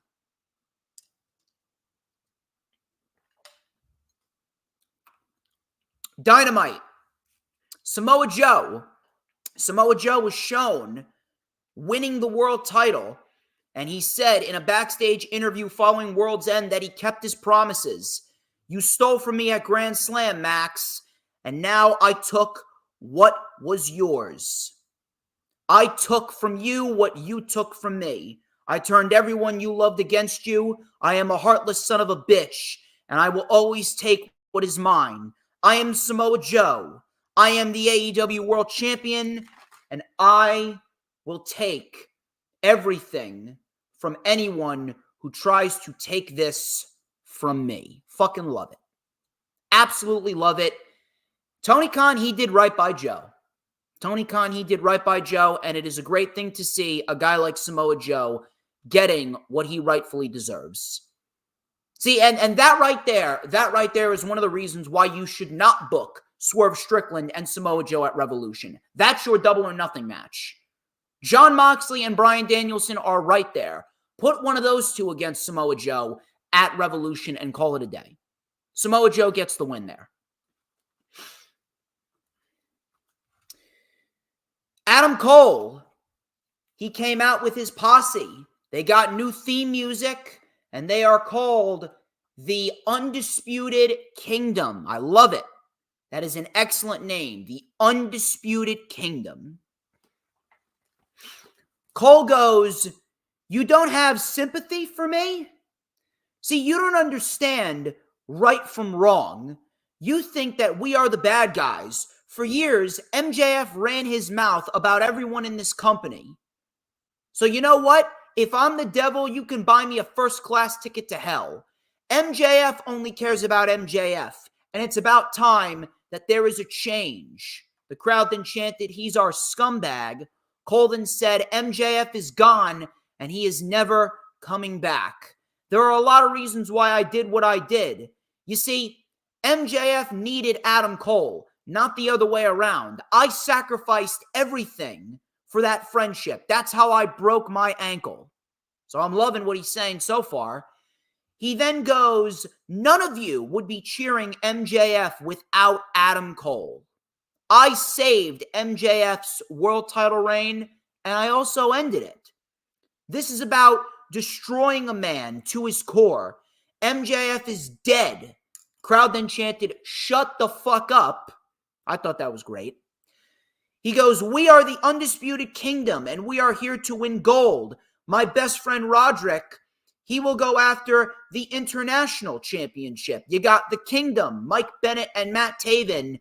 They are the Ring of Honor World Tag Team Champions. And Wardlow, he will go after the world title and then forfeit it over to me once I am healthy. And by the way, for those of you wondering, what are they doing with Wardlow? I'll tell you exactly what they're doing with Wardlow, because they just laid out the rest of the year. This right here is going to be a feud throughout the entire year. And Wardlow is going to remain a factor in this feud between Adam Cole and MJF going forward. This is extending all the way to Wembley. He says, Joe, congratulations. We took out Adam Page for you. I hope that you're not the champion when Wardlow fights, because it would suck to have to hurt a friend. The Undisputed Kingdom starts a new chapter and AEW, and the devil is here to stay, baby. Oh, by the way, Adam Cole sitting on his chair. Adam Cole sitting on his chair. Sitting on his chair and just relishing in all of his glory. That right there it's a great sight. I love the fact that they're really making this image the top tier image for this group. Adam Cole sitting in his chair, everyone else standing behind him. All of a sudden, Jay White came out. And by the way, if you guys forgot, Jay White was the first victim of the Undisputed Kingdom. Jay White then said that he didn't like being collateral damage. When you and your friends jumped me, guess what? I'm not alone. And out came the guns. So we get a brawl. It was 4-on-3 before the Acclaimed came out. The Acclaimed came out with Daddy Ass, and they ran off the Undisputed Kingdom while both factions stared each other down before Bullet Club left. This was perfect. This was perfect. And you know why this was perfect? You know why this was perfect? It was perfect because the Undisputed Kingdom, they explained everything. They explained everything that they needed to explain. They explained everything that they needed to explain, and they gave the group a mission statement. And this is going to result in a storyline that extends all throughout the year going into Wembley and the end of the summer. Secondly, Bullet Club Gold and the Acclaimed, they came out and they went after the Undisputed Kingdom. It makes sense. You know why it makes sense? Because the Undisputed Kingdom took them out. Undisputed Kingdom took them out. It makes picture-perfect sense. It makes picture-perfect sense, and now we could very well see a Trios Championship feud between all three factions. And then you know what else is great? Whenever MJF decides to come back, which I'm assuming is going to be Revolution, I'm not sure how MJF is going to play around with the shoulder surgery. I'm not sure how he's going to do that. But let's just say MJF is willing to come back probably after Revolution at some point. Let's just say the end of March. MJF takes the next 3 months to recover and recuperate. MJF takes the next 3 months to recover and recuperate. MJF comes back. We got ourselves a match at Double or Nothing. It's MJF and Adam Cole. Adam Cole wins. All throughout that time, MJF's mission statement, he now needs to find backup. MJF needs backup. Who better than old friends? FTR. FTR is going to be right there. What's FTR going to do after they're done with the House of Black? You got a picture-perfect storyline in there between MJF, FTR, and the Undisputed Kingdom. So FTR is going to join up with MJF.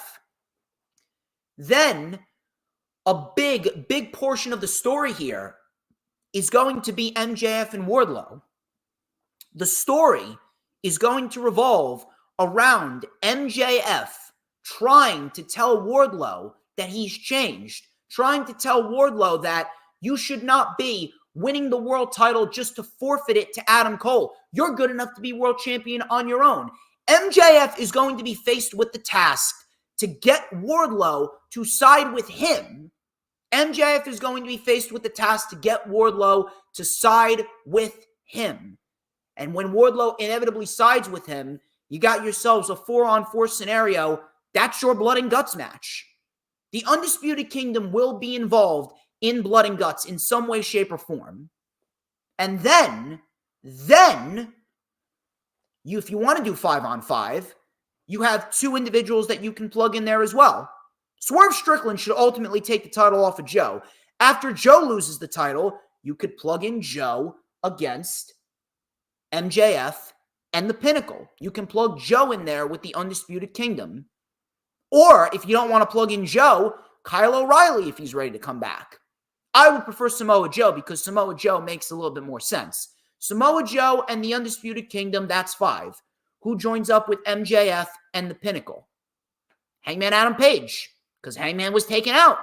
Hangman was taken out by the Undisputed Kingdom, so you got MJF, Wardlow, FTR, and Hangman Adam Page versus Samoa Joe and the Undisputed Kingdom. That's a 5-on-5. That's your blood and guts match. And then blood and guts will bleed into Wembley, where we get 2 major matches stemming from blood and guts. You get Hangman versus Samoa Joe and MJF versus Adam Cole, potentially in a Texas death match or an unsanctioned match. There you go. I just mapped out a full-fledged plan going into Wembley. That's how it needs to play out. Orange Cassidy and Dante Martin. This was for the AEW International Championship. This was a very good match. This was a very, very, very good match. Dante Martin, it's great to see Dante Martin in a position like this.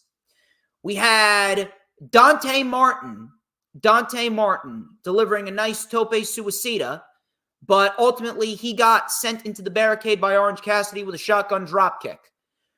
Dante then delivered a suplex on the floor. Coming back from commercial, we had a Stun Dog Millionaire by Cassidy. Dante with a tope suicida and a springboard crossbody for a 2. Dante then with the light kicks. We had a super kick by Cassidy, satellite DDT by Cassidy, that got a 2. Dante was caught with a diving DDT. Dante kicked out. We had a pop-up knee by Dante for a 2 count. Dante with a tight rope walk into a big splash for a close 2 count.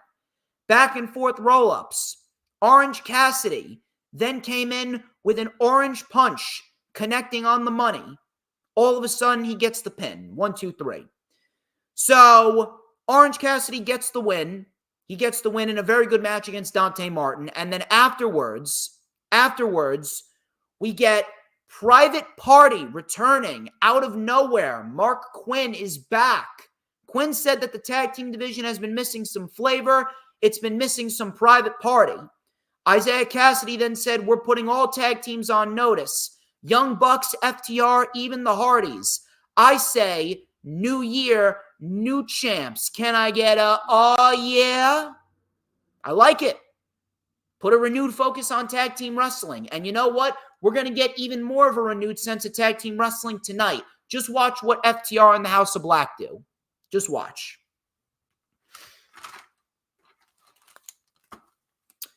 Mariah May, she took on Queen Aminata. And this was my first time seeing Mariah May wrestle. And I have to say, Mariah May looked very, very good. She looked very, very, very good. We had a drop kick to the back by Mariah May, which looked stiff. Mariah May was then caught with a slap. We had a couple of stiff clotheslines by Queen Aminata. Mariah May then came out with a very nice-looking sling blade, and then she hits the Samoan driver, which she calls Mayday.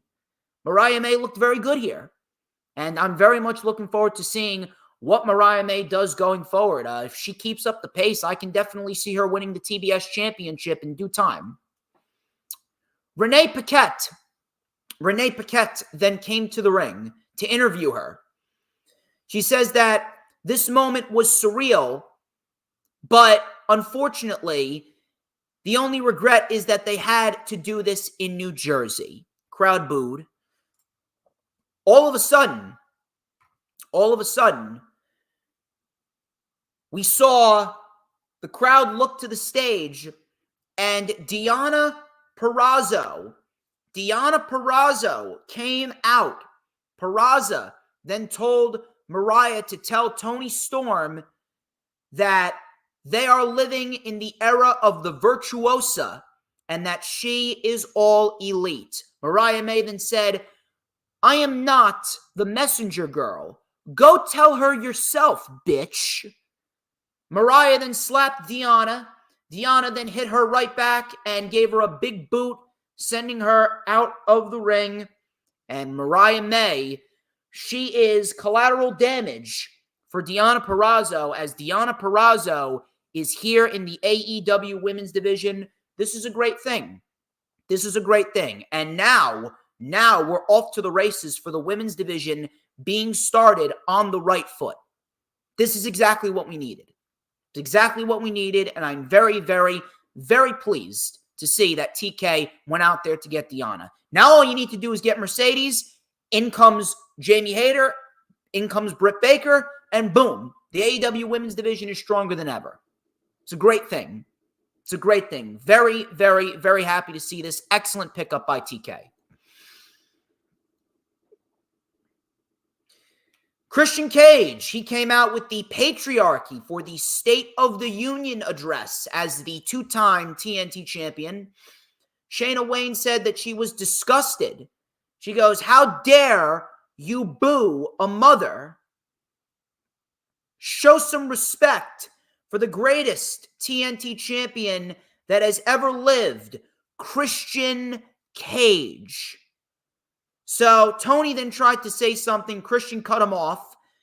He said he wanted to thank Mother Wayne. "I wanted to thank my boy, the apple of my eye, Nick Wayne. He put his body on the line when Copeland tried to put him through a flaming table, but he stayed in the fight. He told Nick that he loves him." He then said, "I'd like to thank the man that put the final nail in the coffin of the career that is Adam Copeland. I'd like to thank myself." The crowd then started chanting Luchasaurus. Christian then said, "Shut up. His name is Killswitch." So obviously that right there is going to play into effect later on. Christian then said he beat Copeland twice. "No more title shots for you. You have to realize that Christian Cage is superior to you. One of us doesn't have a soul. That's why I stand before you still, TNT champion. I made this title prestigious. And in the end, we will remain the faces of AEW now and forever." This is MJF and Wardlow revisited. It's legitimately MJF and Wardlow revisited. It's a great thing to see that Christian Cage is getting Luchasaurus more over. It's such a simple storyline. Now, the one thing that I have my reservations about is I really don't want Luchasaurus to end up like Wardlow ended up. Because if that happens, then Tony Khan would have fucked up two mega baby faces that he could have had. Wardlow was a major fuck up. And a lot of that had to do with Tony Khan not putting enough effort into what he was doing with Wardlow because he did not have his head in the right place. He was doing way too fucking much. We need a sense of direction for Luchasaurus after this is all said and done. When Luchasaurus ends up choke slamming the fuck out of Christian Cage, that right there is going to be a great moment. That's going to be a great moment. That right there is going to be a major, and I mean a major babyface moment for him. The question is, what happens afterwards? I don't know. I honest to God don't know. Now, I said at World's End that they shouldn't have had Luchasaurus give up that TNT title opportunity that he earned on the buy-in. They should have kept that with Luchasaurus, and Christian just should have retained. They didn't do that. Not sure why. It was a terrible fucking booking decision, and it really put a damper on what was a great match between Copeland and Christian. Regardless, Wardlow, he was ruined. He was ruined. Thankfully, now he's in something important. You can't do the same thing to Luchasaurus that you did with Wardlow. You can't. You need to play your cards very carefully. You need to have a solid sense of direction. If you don't, shit is not going to work out very well.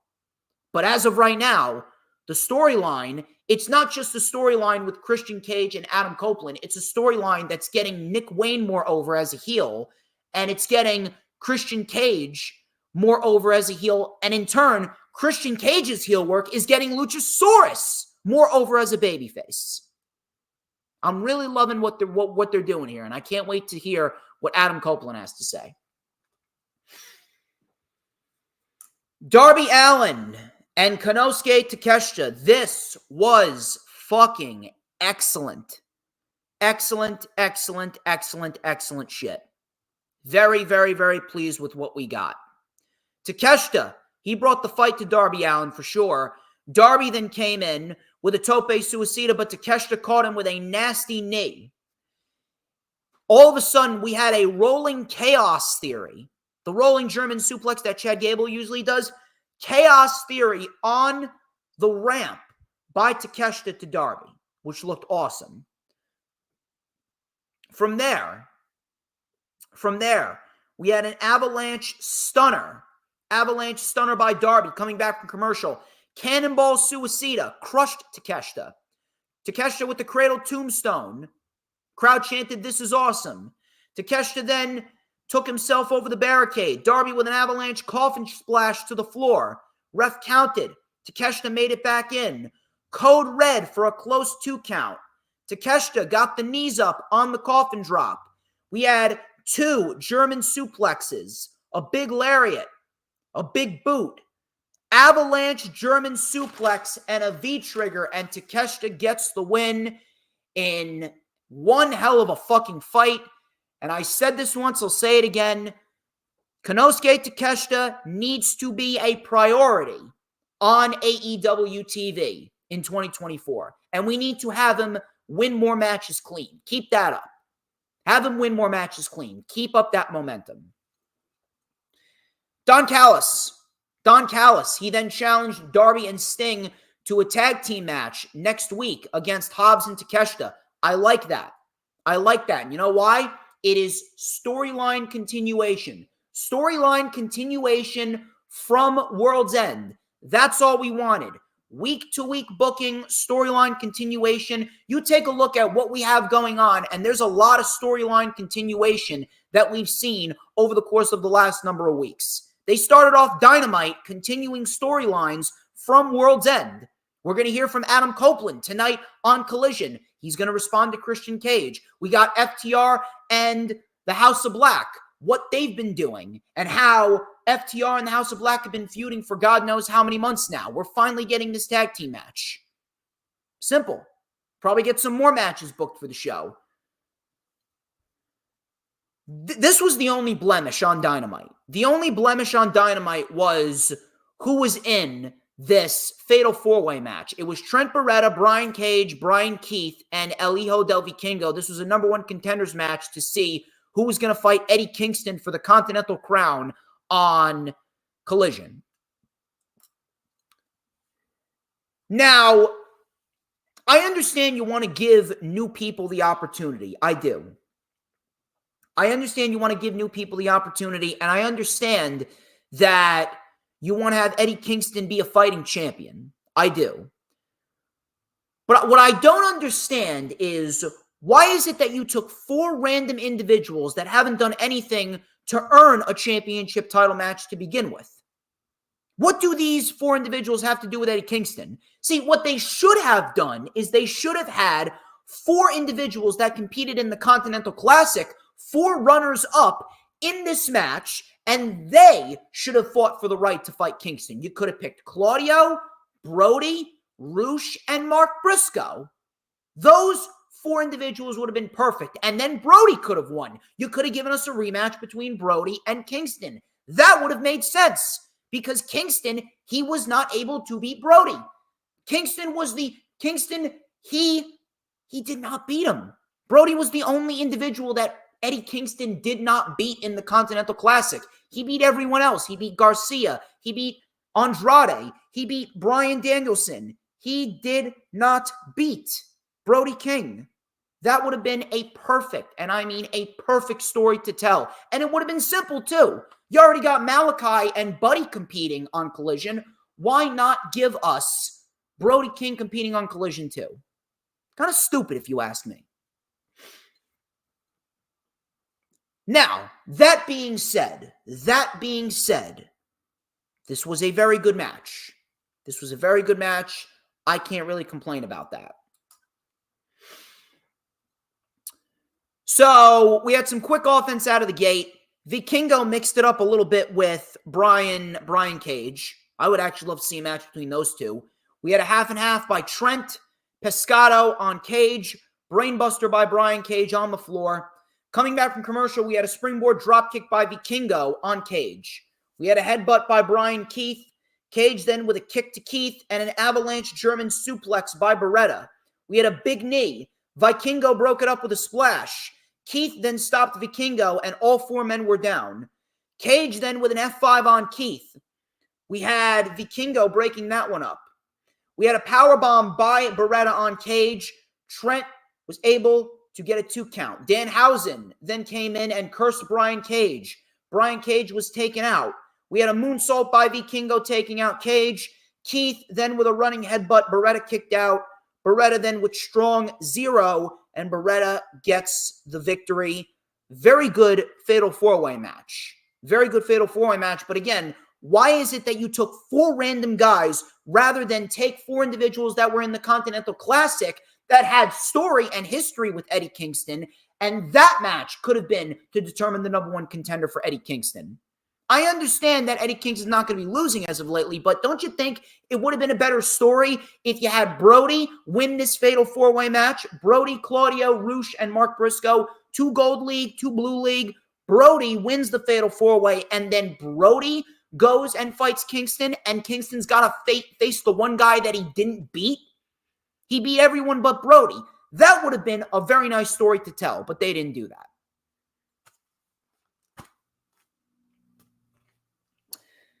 Main event. Daniel Garcia and Swerve Strickland. This was a great main event. Excellent main event. So, Daniel Garcia, just like Konosuke Takeshita, Daniel Garcia, he should be a priority in 2024. He got himself over through the Continental Classic, and he got himself over through the dance that he does. 2 very simple things. The Continental Classic made Daniel Garcia more over than he was. That's exactly what we needed. That's what the Continental Classic should be about. This was a very good main event. So, we had Garcia trying to mount a comeback. We had a running face wash and a back body drop. That got a 2. Swerve Strickland then with a backbreaker and a reverse 1916. Garcia kicked out. Both men were on the announce table. Garcia went for the sharpshooter but fell off the table. Crowd chanted, "You fucked up." We had a superplex by Garcia in the ring. Swerve Strickland hung on and he delivered a brainbuster. Very nice brainbuster. Swerve then with the house call. Garcia kicked out. Swerve stomp. Garcia kicked out again. Garcia then tried for a roll-up. All of a sudden, Swerve reversed it into another house call and then the JML driver, and Swerve gets the victory in the main event of Dynamite. Really good stuff. And this main event capped off a great show with great wrestling and great storytelling. Nana, he then low-blowed Garcia. Swerve then low-blowed Matt Menard, who was at ringside. All of a sudden, out came Hangman Adam Page, and Swerve laughed right in Page's face. Page and Swerve then got into a brawl. The crowd was going nuts, and the refs came out to separate them. And it looks like we're headed down the road towards Swerve Strickland versus Hangman Adam Page, part number 3. And I'm sure no one has anything bad to say about that, because after what we saw in the last 2 matches, you know for a fact that these two are going to bring just as much, if not more, energy than what we saw initially. This was a great show, exactly what AEW needed. Now, like I said in the beginning of the stream, the plan here is for Swerve Strickland and Samoa Joe at Revolution. I said no.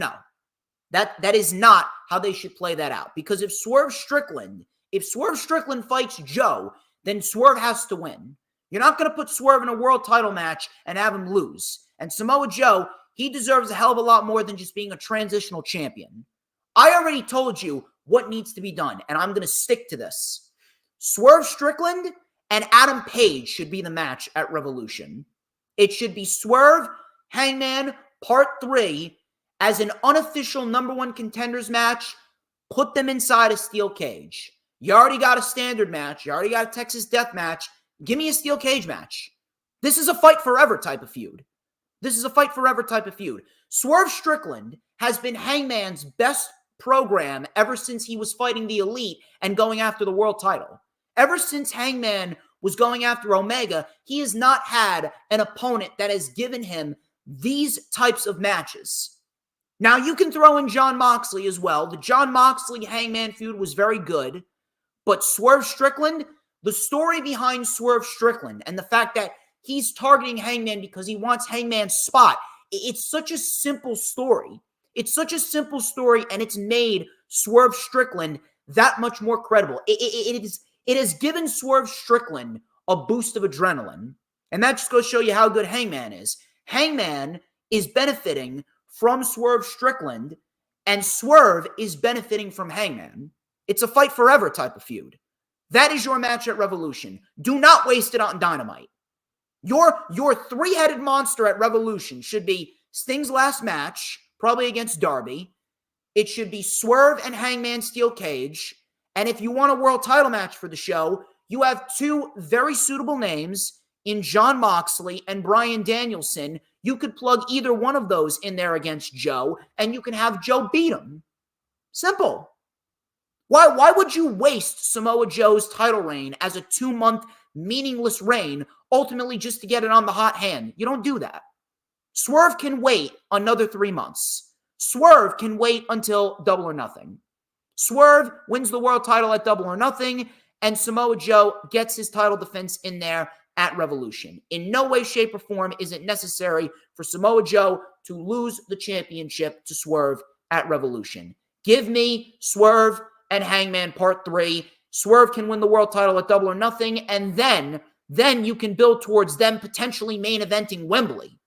If Will Ospreay is not going to be in the main event of Wembley, if we're going to do Will Ospreay versus Omega 3 at Wembley, if we're going to do Okada versus Bryan 3 at Wembley, give me Hangman versus Swerve Part 4 at Wembley Stadium. If you want to, you could tell a long story with Hangman.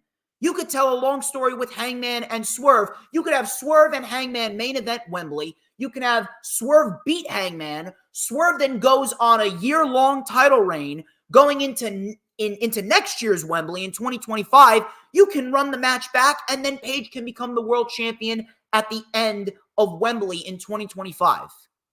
There's a lot of different routes that you can go, but Swerve Strickland, he does not need to win the world title now.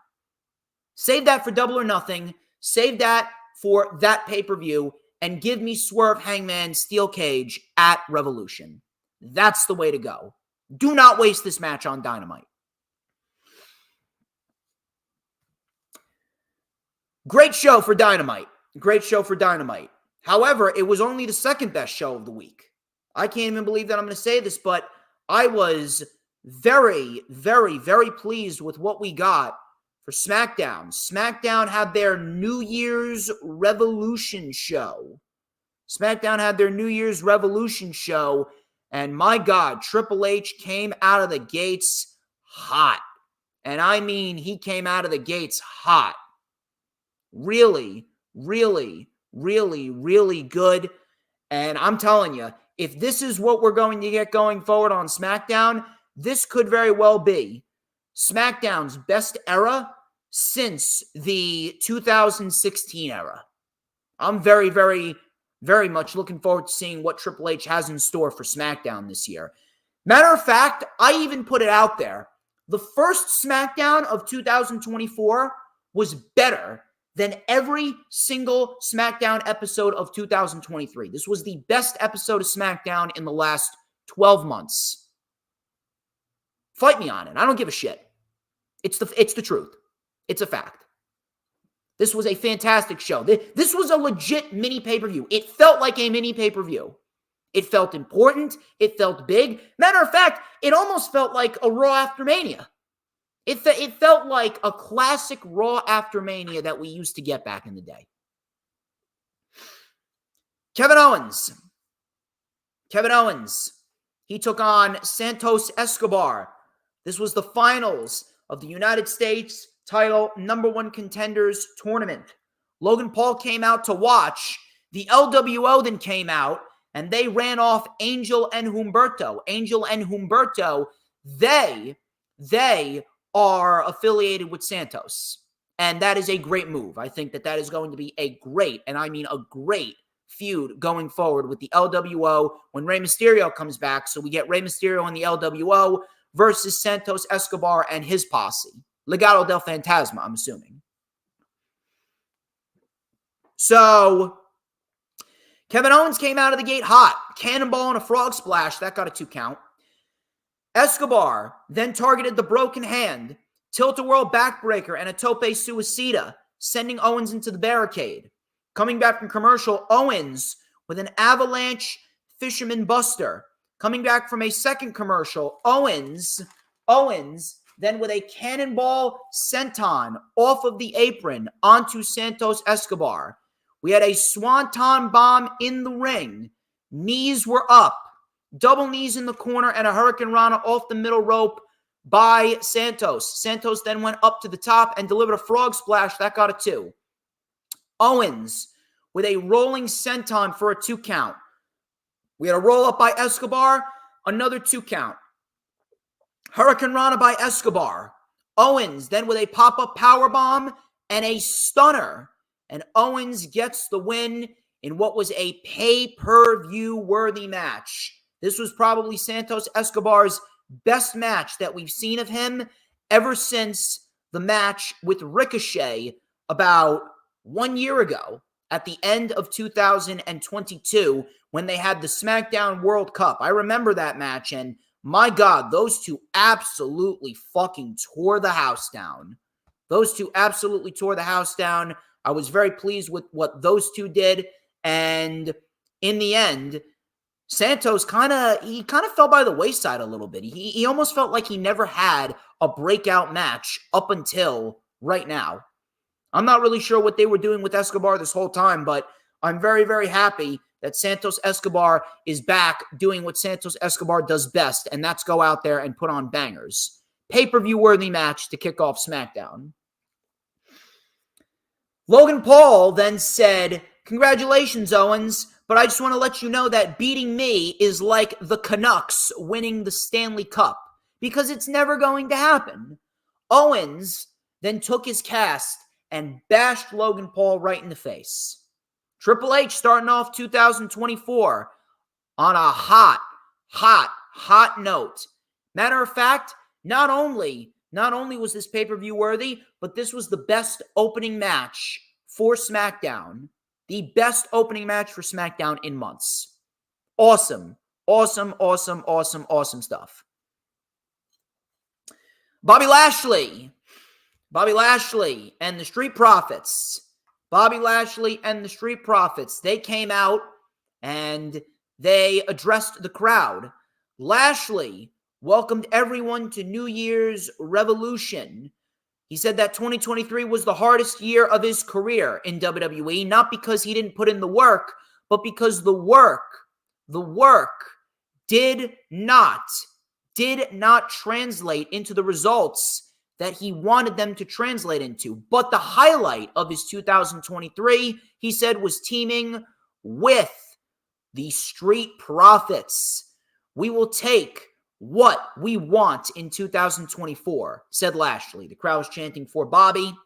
Ford then said, we will take advantage of any opportunity to win gold. Lashley then declared himself for the 2024 Royal Rumble match when all of a sudden, Scarlett came up on the big screen and words flashed over the Titantron and it said, the end is near. Out came Cross and Scarlett, and to Cross's left came Paul Ellering. Paul Ellering came out, and then all of a sudden, the Authors of Pain, Akam and Razar, showed up out of nowhere. They attacked the Street Profits. They delivered the Super Collider, and then Karrion Kross delivered the final prayer on Bobby Lashley. And Karrion Kross stood there with AOP and Paul Ellering. My God, do they look good or do they look good together? Finally, for the first time in forever, first time in literally fucking forever, Karrion Kross feels legit. This is great. This is exactly what they need. And if anything, if they keep up what they're doing here, if they are able to just run roughshod over WWE, they got this feud with the Street Profits, that probably is going to result in a match at the Elimination Chamber. We have that match at the Elimination Chamber. That right there, I would say, is a pretty good lineup. So if we have Rock Roman at the Chamber, we got 2 Elimination Chamber matches. We'll probably get Rhea and Nia. And then we got the Profits and Lashley versus Karrion Kross and his faction. I'm not sure what they're going by, but I guess we'll find out. Either way, very, very pleased with what we saw.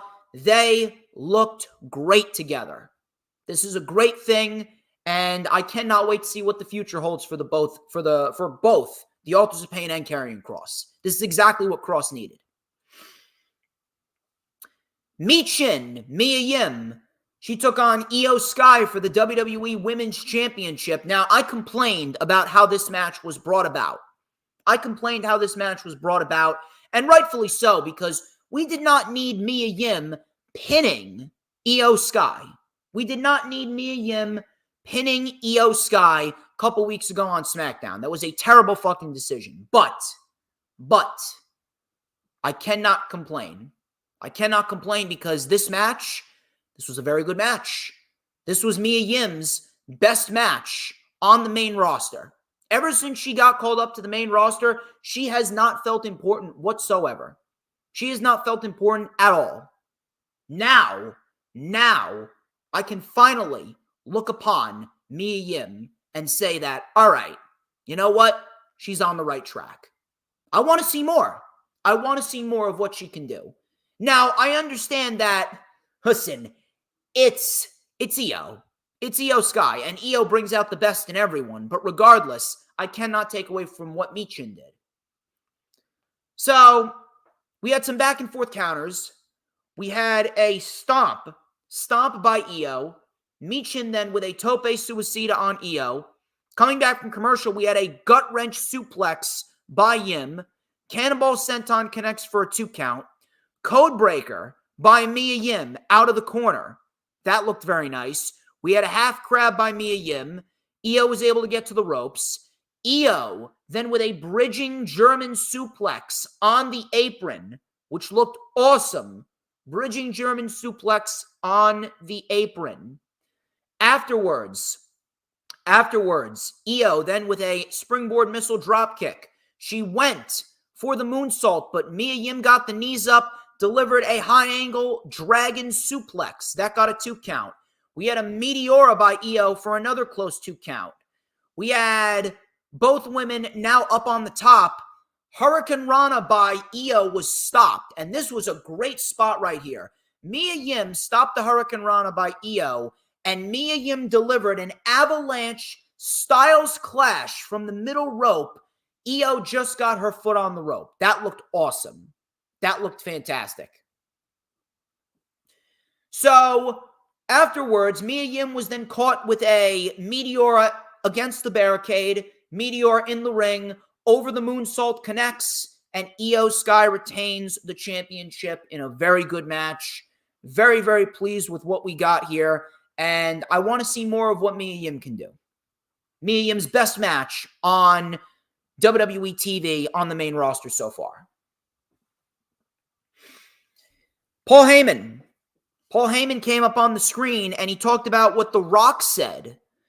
He talked about The Rock not going to get a chance to sit at the head of the table. You see, there are two ways to gain relevancy in 2024. Date Taylor Swift and call out Roman Reigns. Everyone wants a rub on the island of relevancy.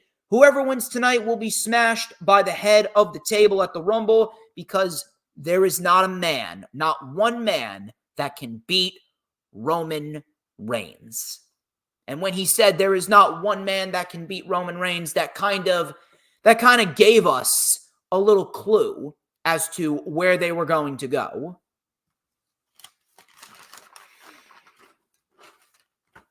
Next week on SmackDown, we got Bianca Belair versus Bayley. We got Grayson Waller and Cameron Grimes. And we got the LWO versus Angel and Humberto. Kind of a weak card, if you ask me. Pretty deadly. They took on Butch and a partner of his choosing, and Butch ended up choosing Tyler Bate. Tyler Bate was Butch's partner, and I could not be happier. This was an excellent move by Triple H. Tyler Bate, let me tell you something. Tyler Bate has been well overdue for a main roster call-up. Tyler Bate is fantastic at what he does. Everything that Tyler Bate does, he does it so flawlessly. I don't think I've ever seen this kid botch. How old is this kid? What, 26? Not even 20, 25? How old is he? Seriously, how old is he? He's this young. He's this young, and he's this good. The guy is flawless in everything that he does. And him reuniting with Butch, with British Strong Style, this right here is going to give both the tag team division and the mid-card a shot of adrenaline that it needs. This is a great move. Now, I'm not sure what happened with this match. The match itself was fine. It was a decent tag team match for what it was, but for some weird reason, the crowd just started excessively booing. I'm not really sure what happened. I'm not sure if anything was going on in the crowd. I'm not sure if there was a problem with the referee or anything, but either way, it was just kind of odd. Just kind of odd that the crowd just started booing massively out of nowhere. But regardless, Tyler Bate and Butch, Tyler Bate and Pete Dunne, whatever you want to call them, this was an excellent move. And Tyler Bate is going to be a big, big asset, a very hefty asset to the SmackDown roster going forward. AJ Styles, Randy Orton, and LA Knight, #1 contenders match. The action was fast-paced right out of the gate. We had Knight bouncing Orton's head off the desk. Same with Styles. And then all of a sudden, it turned into a ring around the rosy of back suplexes on the announce table. Orton caught one. Styles caught one. LA Knight caught one. Just round and round and round we go. Orton then with a draping DDT to Styles in the ring. Knight then took out Orton. Styles then with a forearm to Knight. Coming back from commercial, Styles remained in control. All of a sudden,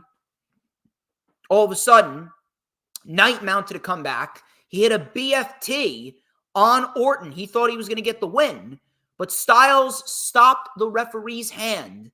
LA Knight couldn't believe it. We then had a Pele kick by Styles on Knight. Crowd was chanting, "This is awesome." We had a springboard 450 by AJ Styles. Knight kicked out. Knight was then busted open. We had a phenomenal forearm. 1, 2. Oh, actually, it wasn't a phenomenal forearm. It was a phenomenal forearm into an RKO. Excuse me.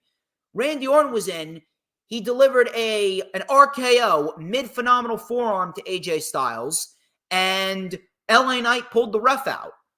Shout out to Raging Girl Gamer, who decided to stop on by. Thank you very much. Shout out to Hula Grim as well. Good week for pro wrestling, Hula Grim. Good week for pro wrestling indeed. All of a sudden, the referee was pulled out. Roman's music hit, and the bloodline came out. The Bloodline came out. We get this big brawl, which resulted in all the competitors being taken out by the Bloodline. Nick Aldis came out there. Nick Aldis then told Heyman, when Roman's done celebrating, make sure that you tell him he's defending the title at the Royal Rumble in a fatal four-way match with all four of these guys. Now, this was the only blemish on SmackDown. Raw probably had the most blemishes out of all the shows this week. But SmackDown and Dynamite were as perfect as you can get. But there was one blemish on SmackDown. The one blemish on SmackDown was the fact that you have a triple threat match. A triple threat match ending in a no contest. How does a triple threat match, a match with no DQ, no disqualification, no rules pretty much, how does that match end in a no contest when we are having a match that realistically must have a winner no matter what? I really don't understand. I really don't understand the mentality of having a triple threat match end just because the Bloodline came out there and destroyed everyone. A triple threat match should only end via pinfall or submission. You see, that's what pissed me off. It was a waste of time. It was a waste of time if you were ultimately going to book the Fatal 4-Way match. If you were going to book the Fatal 4-Way match, why didn't you just book the Fatal 4-Way match? Kind of stupid if you ask me. Kind of stupid that you're booking this match for New Year's Revolution for the first show of 2024 for SmackDown, and you have it end in a no contest. That was the only thing that I could not stand about SmackDown. Other than that, SmackDown was excellent. Hope you guys are having a good time. Thank you very much to Earl Cole. Thank you very much to Raging Girl Gamer, to Hooligram, to Dan Lehman. Shout out to Dan Lehman. Hope you guys are having a very fun time. We're going to go over Rampage. We're going to go over Rampage, and then we are going to get on out of here. Going to get on out of here, and I'm going to relax. I'm not really sure what I'm going to do, but I'll tell you something. I'm going to actually enjoy my weekend because I did not get a chance to enjoy the New Year's holiday because of my fucking stomach bug. Rampage. We did get some decent material on Rampage, and it seems as though Tony Khan is trying to give the women a little bit more opportunity. I guess you can, you and all of the woke liberal feminists on social media can all rejoice because Tony Khan gave us two women's matches. Tony Khan gave us two women's matches on Rampage. So Rampage started off with Mark Briscoe, Matt and Jeff Hardy. I guess you could call them Dem Hardys. It was Mark Briscoe and Dem Hardys versus Kip Sabian, The Butcher, and The Blade. This was a trios match right here, and we got ourselves a decent little trios match right here. I want to point out one thing. One thing I really loved about this was the ending. The ending sequence to this trios match was fucking fantastic. And if they really want to throw Mark Briscoe on there with the Hardys, I think that is a great move. If they want them to go forth as a trio and they are fighting for the trios championships, I would not mind. Matter of fact, I would not mind seeing these guys versus the Acclaimed. I think that this should be a match that we should get in the coming weeks. But Matt and Jeff with a double suplex on Kip.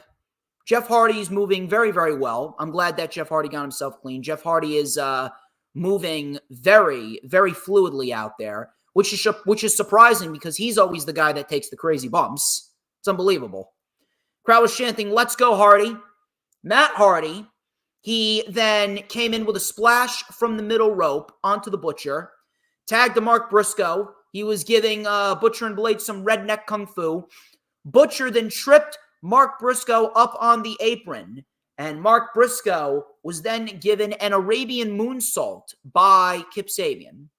Briscoe was isolated. We had a half Nelson backbreaker for a two by the Butcher. Coming back from commercial, Briscoe got the tag to Jeff Hardy.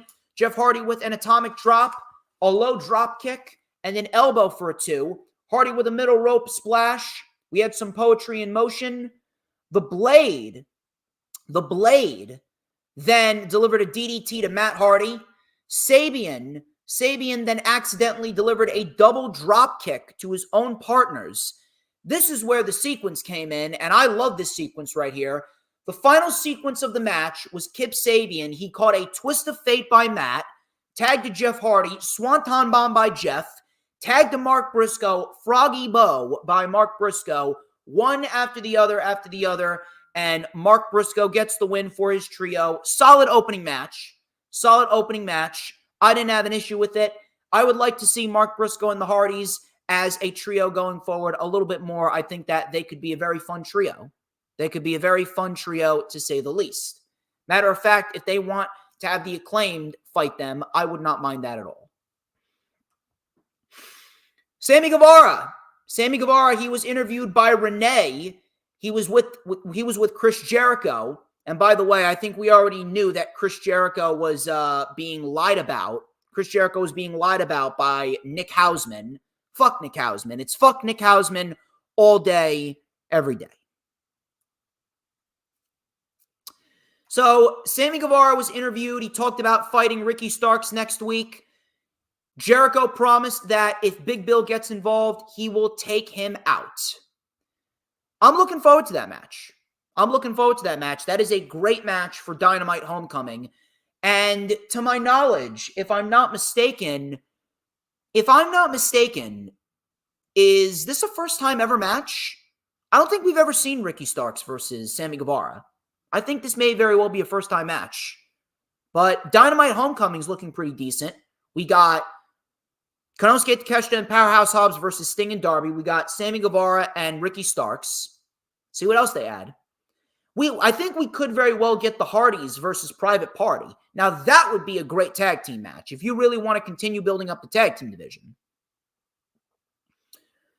Chris Statlander and Willow Nightingale, they took on Kendi Hardcastle and Notorious Mimi. Stokely Hathaway, he actually introduced Willow Nightingale and Chris Statlander. I don't know what they're doing here with Stokely Hathaway, but Chris Statlander and Willow, they win. Statlander with the power, Blue Thunder Bomb on Notorious Mimi onto Kendi Hardcastle. Willow gets the win with the Spine Buster, and that was pretty much that.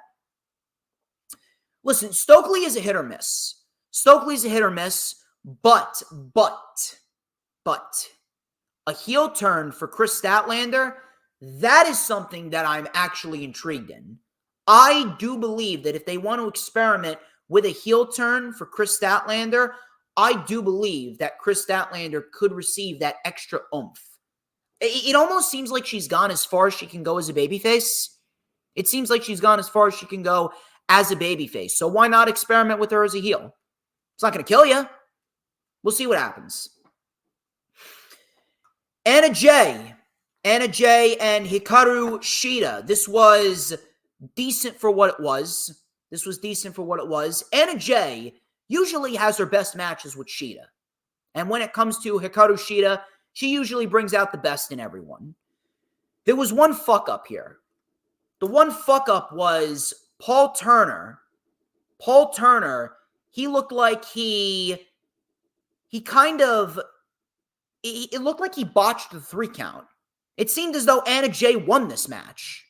And Paul Turner botched the 3 count. I'm not really sure what exactly they were going for here, but it really didn't look all that good. And the crowd, they let Paul Turner have it. They were booing him. They did not hold back when it came to Paul Turner. But the match itself wasn't bad. I'm not really sure where they're going with Anna Jay and Shida, but if you're asking me, I am putting Hikaru Shida in the ring with Julia Hart. Because that is the type of opponent that is going to make Julia Hart a better pro wrestler. Julia Hart, Hikaru Shida, that should be a TBS championship match. No questions asked. We had some quick action right out of the gate. We had a tilt-a-whirl backbreaker on Anna Jay by Shida. We had a rising knee lift as well. Jay then sent Shida into the barricade. Coming back from commercial, Shida with the rapid punches. We had a running palm strike and a brain buster for a 2. Anna Jay then with a pendulum kick and a gory bomb for a 2. Shida with a lariat, Falcon Arrow. Anna Jay reversed it, and Paul Turner, clearly he fucked up a pinfall right there. I'm not sure what was going on there, but Paul Turner, you might wanna, correct yourself next time. I'm not sure if it was on Paul Turner's behalf or it was on Shida's behalf. Either way, it did not look good. Shida then with a running knee, Jay kicked out. Shida kept the pressure on Jay with a diving Meteora and the Katana. Shida gets the win. I'm assuming that we are going to get Shida challenging for the TBS Championship sooner rather than later. I'm not sure why they're waiting on it. Not sure why they're waiting on it. This was great right here. I'll tell you what was the highlight of Rampage for me. Jay Lethal and Jeff Jarrett, they had a sit-down interview, and they were throwing out some verbal sparring sessions at each other. So Jeff Jarrett said, we're not going to get anywhere with this loser right here. You know, I've beaten Jeff Hardy, I've beaten Dax Harwood, I've beaten Eddie Kingston. Jay then said, hold up. You wouldn't have beaten any of those matches if it wasn't for my help. So as far as I'm concerned, you didn't win shit. Jeff then said, all right, tough guy, well, why don't you go start a winning streak of your own then? This was great. Simple. So simple. They're taking the losses that Jay Lethal suffered in the Continental Classic, and they're making a storyline out of it. They're making a storyline out of it that's ultimately going to result in Jay Lethal breaking away from Jeff Jarrett's posse. Love it. It's so simple. It's simple. It's perfect. This is what we need. That is exactly what we need for Jay Lethal. And now we're going to see Jay Lethal getting back to doing what Jay Lethal does best, and that's go in there and fucking wrestle. Main event. The main event was Commander versus Wheeler Yuta for the Ring of Honor Pure Wrestling Championship. I don't know why. I honest to God do not know why. Listen, I've talked about this numerous amounts of times. Why are Ring of Honor championships being defended on AEW TV? Why is this not being defended on Ring of Honor TV? Why do you not have a sense of structure that is going to make Ring of Honor TV and AEW TV better? This is why people look down on Rampage. This is why people look down on Rampage. I'm not going to look down on Rampage. I've said it once. I'll say it again. We really need to put it to bed that Rampage is a bad show. Rampage is not a bad show, but this is the reason why people have their reservations, because you're putting matches that do not belong on AEW TV on AEW TV. This should be on Ring of Honor TV. Now, that being said, the match itself was very good for what it was. It was very good for what it was. The wrestling has never been a problem. It's all about the structure. What match? Why is this match relevant to what is going on AEW TV right now? Wheeler Yuta is doing nothing. You have no plans for Wheeler Yuta on AEW TV. He just lost to Hook. Why is he on AEW TV if you do not have solid AEW plans for him? He should be on Ring of Honor TV. Now, match was very good, regardless. Wheeler made Commander use his rope breaks pretty early on. We had Yuta delivering a closed fist to the face, but the ref didn't see it. Coming back from commercial, Commander with a sunset flip powerbomb sending Yuta into the buckle. We had a springboard drop kick, tornado DDT for a 2 count. Yuta then with an Olympic slam for a 2. Kimura lock by Yuta. Commander used his final rope break. Commander with a spin kick. Rebound German suplex by Yuta for a 2. Back and forth roll-ups. Hammer and anvil elbows. Kimura lock by Yuta. There were no more rope breaks for Commander. Commander had no choice. Commander tapped out.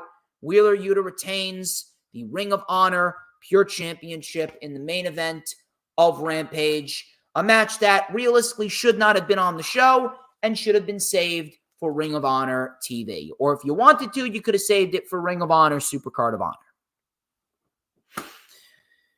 Regardless, that wraps up this edition of the Lightning Flash Update. A wildly successful first stream of 2024, and I would like to thank each and every single one of you for stopping on by. Thank you very much for Dylan, for Raging Girl Gamer, Earl Cole, Hula Grim, The Final Hoss, Sarah Habka. You guys have been fantastic, and I'm very, very happy to have you guys on my team, on the DJ Storms Posse, because guess what? The DJ Storms Posse, we are inevitable. We are absolutely inevitable. 2024 is already off to a banger start. It's going to be a big year for the DJ Storms brand. Please do not forget to like, comment, and subscribe. Check out all those links in the description. It's going to be one hell of a month. We got ourselves the Royal Rumble coming up. NXT Vengeance Day is coming up. We got Elimination Chamber coming up. Revolution, WrestleMania. It's going to be one hell of a WrestleMania season.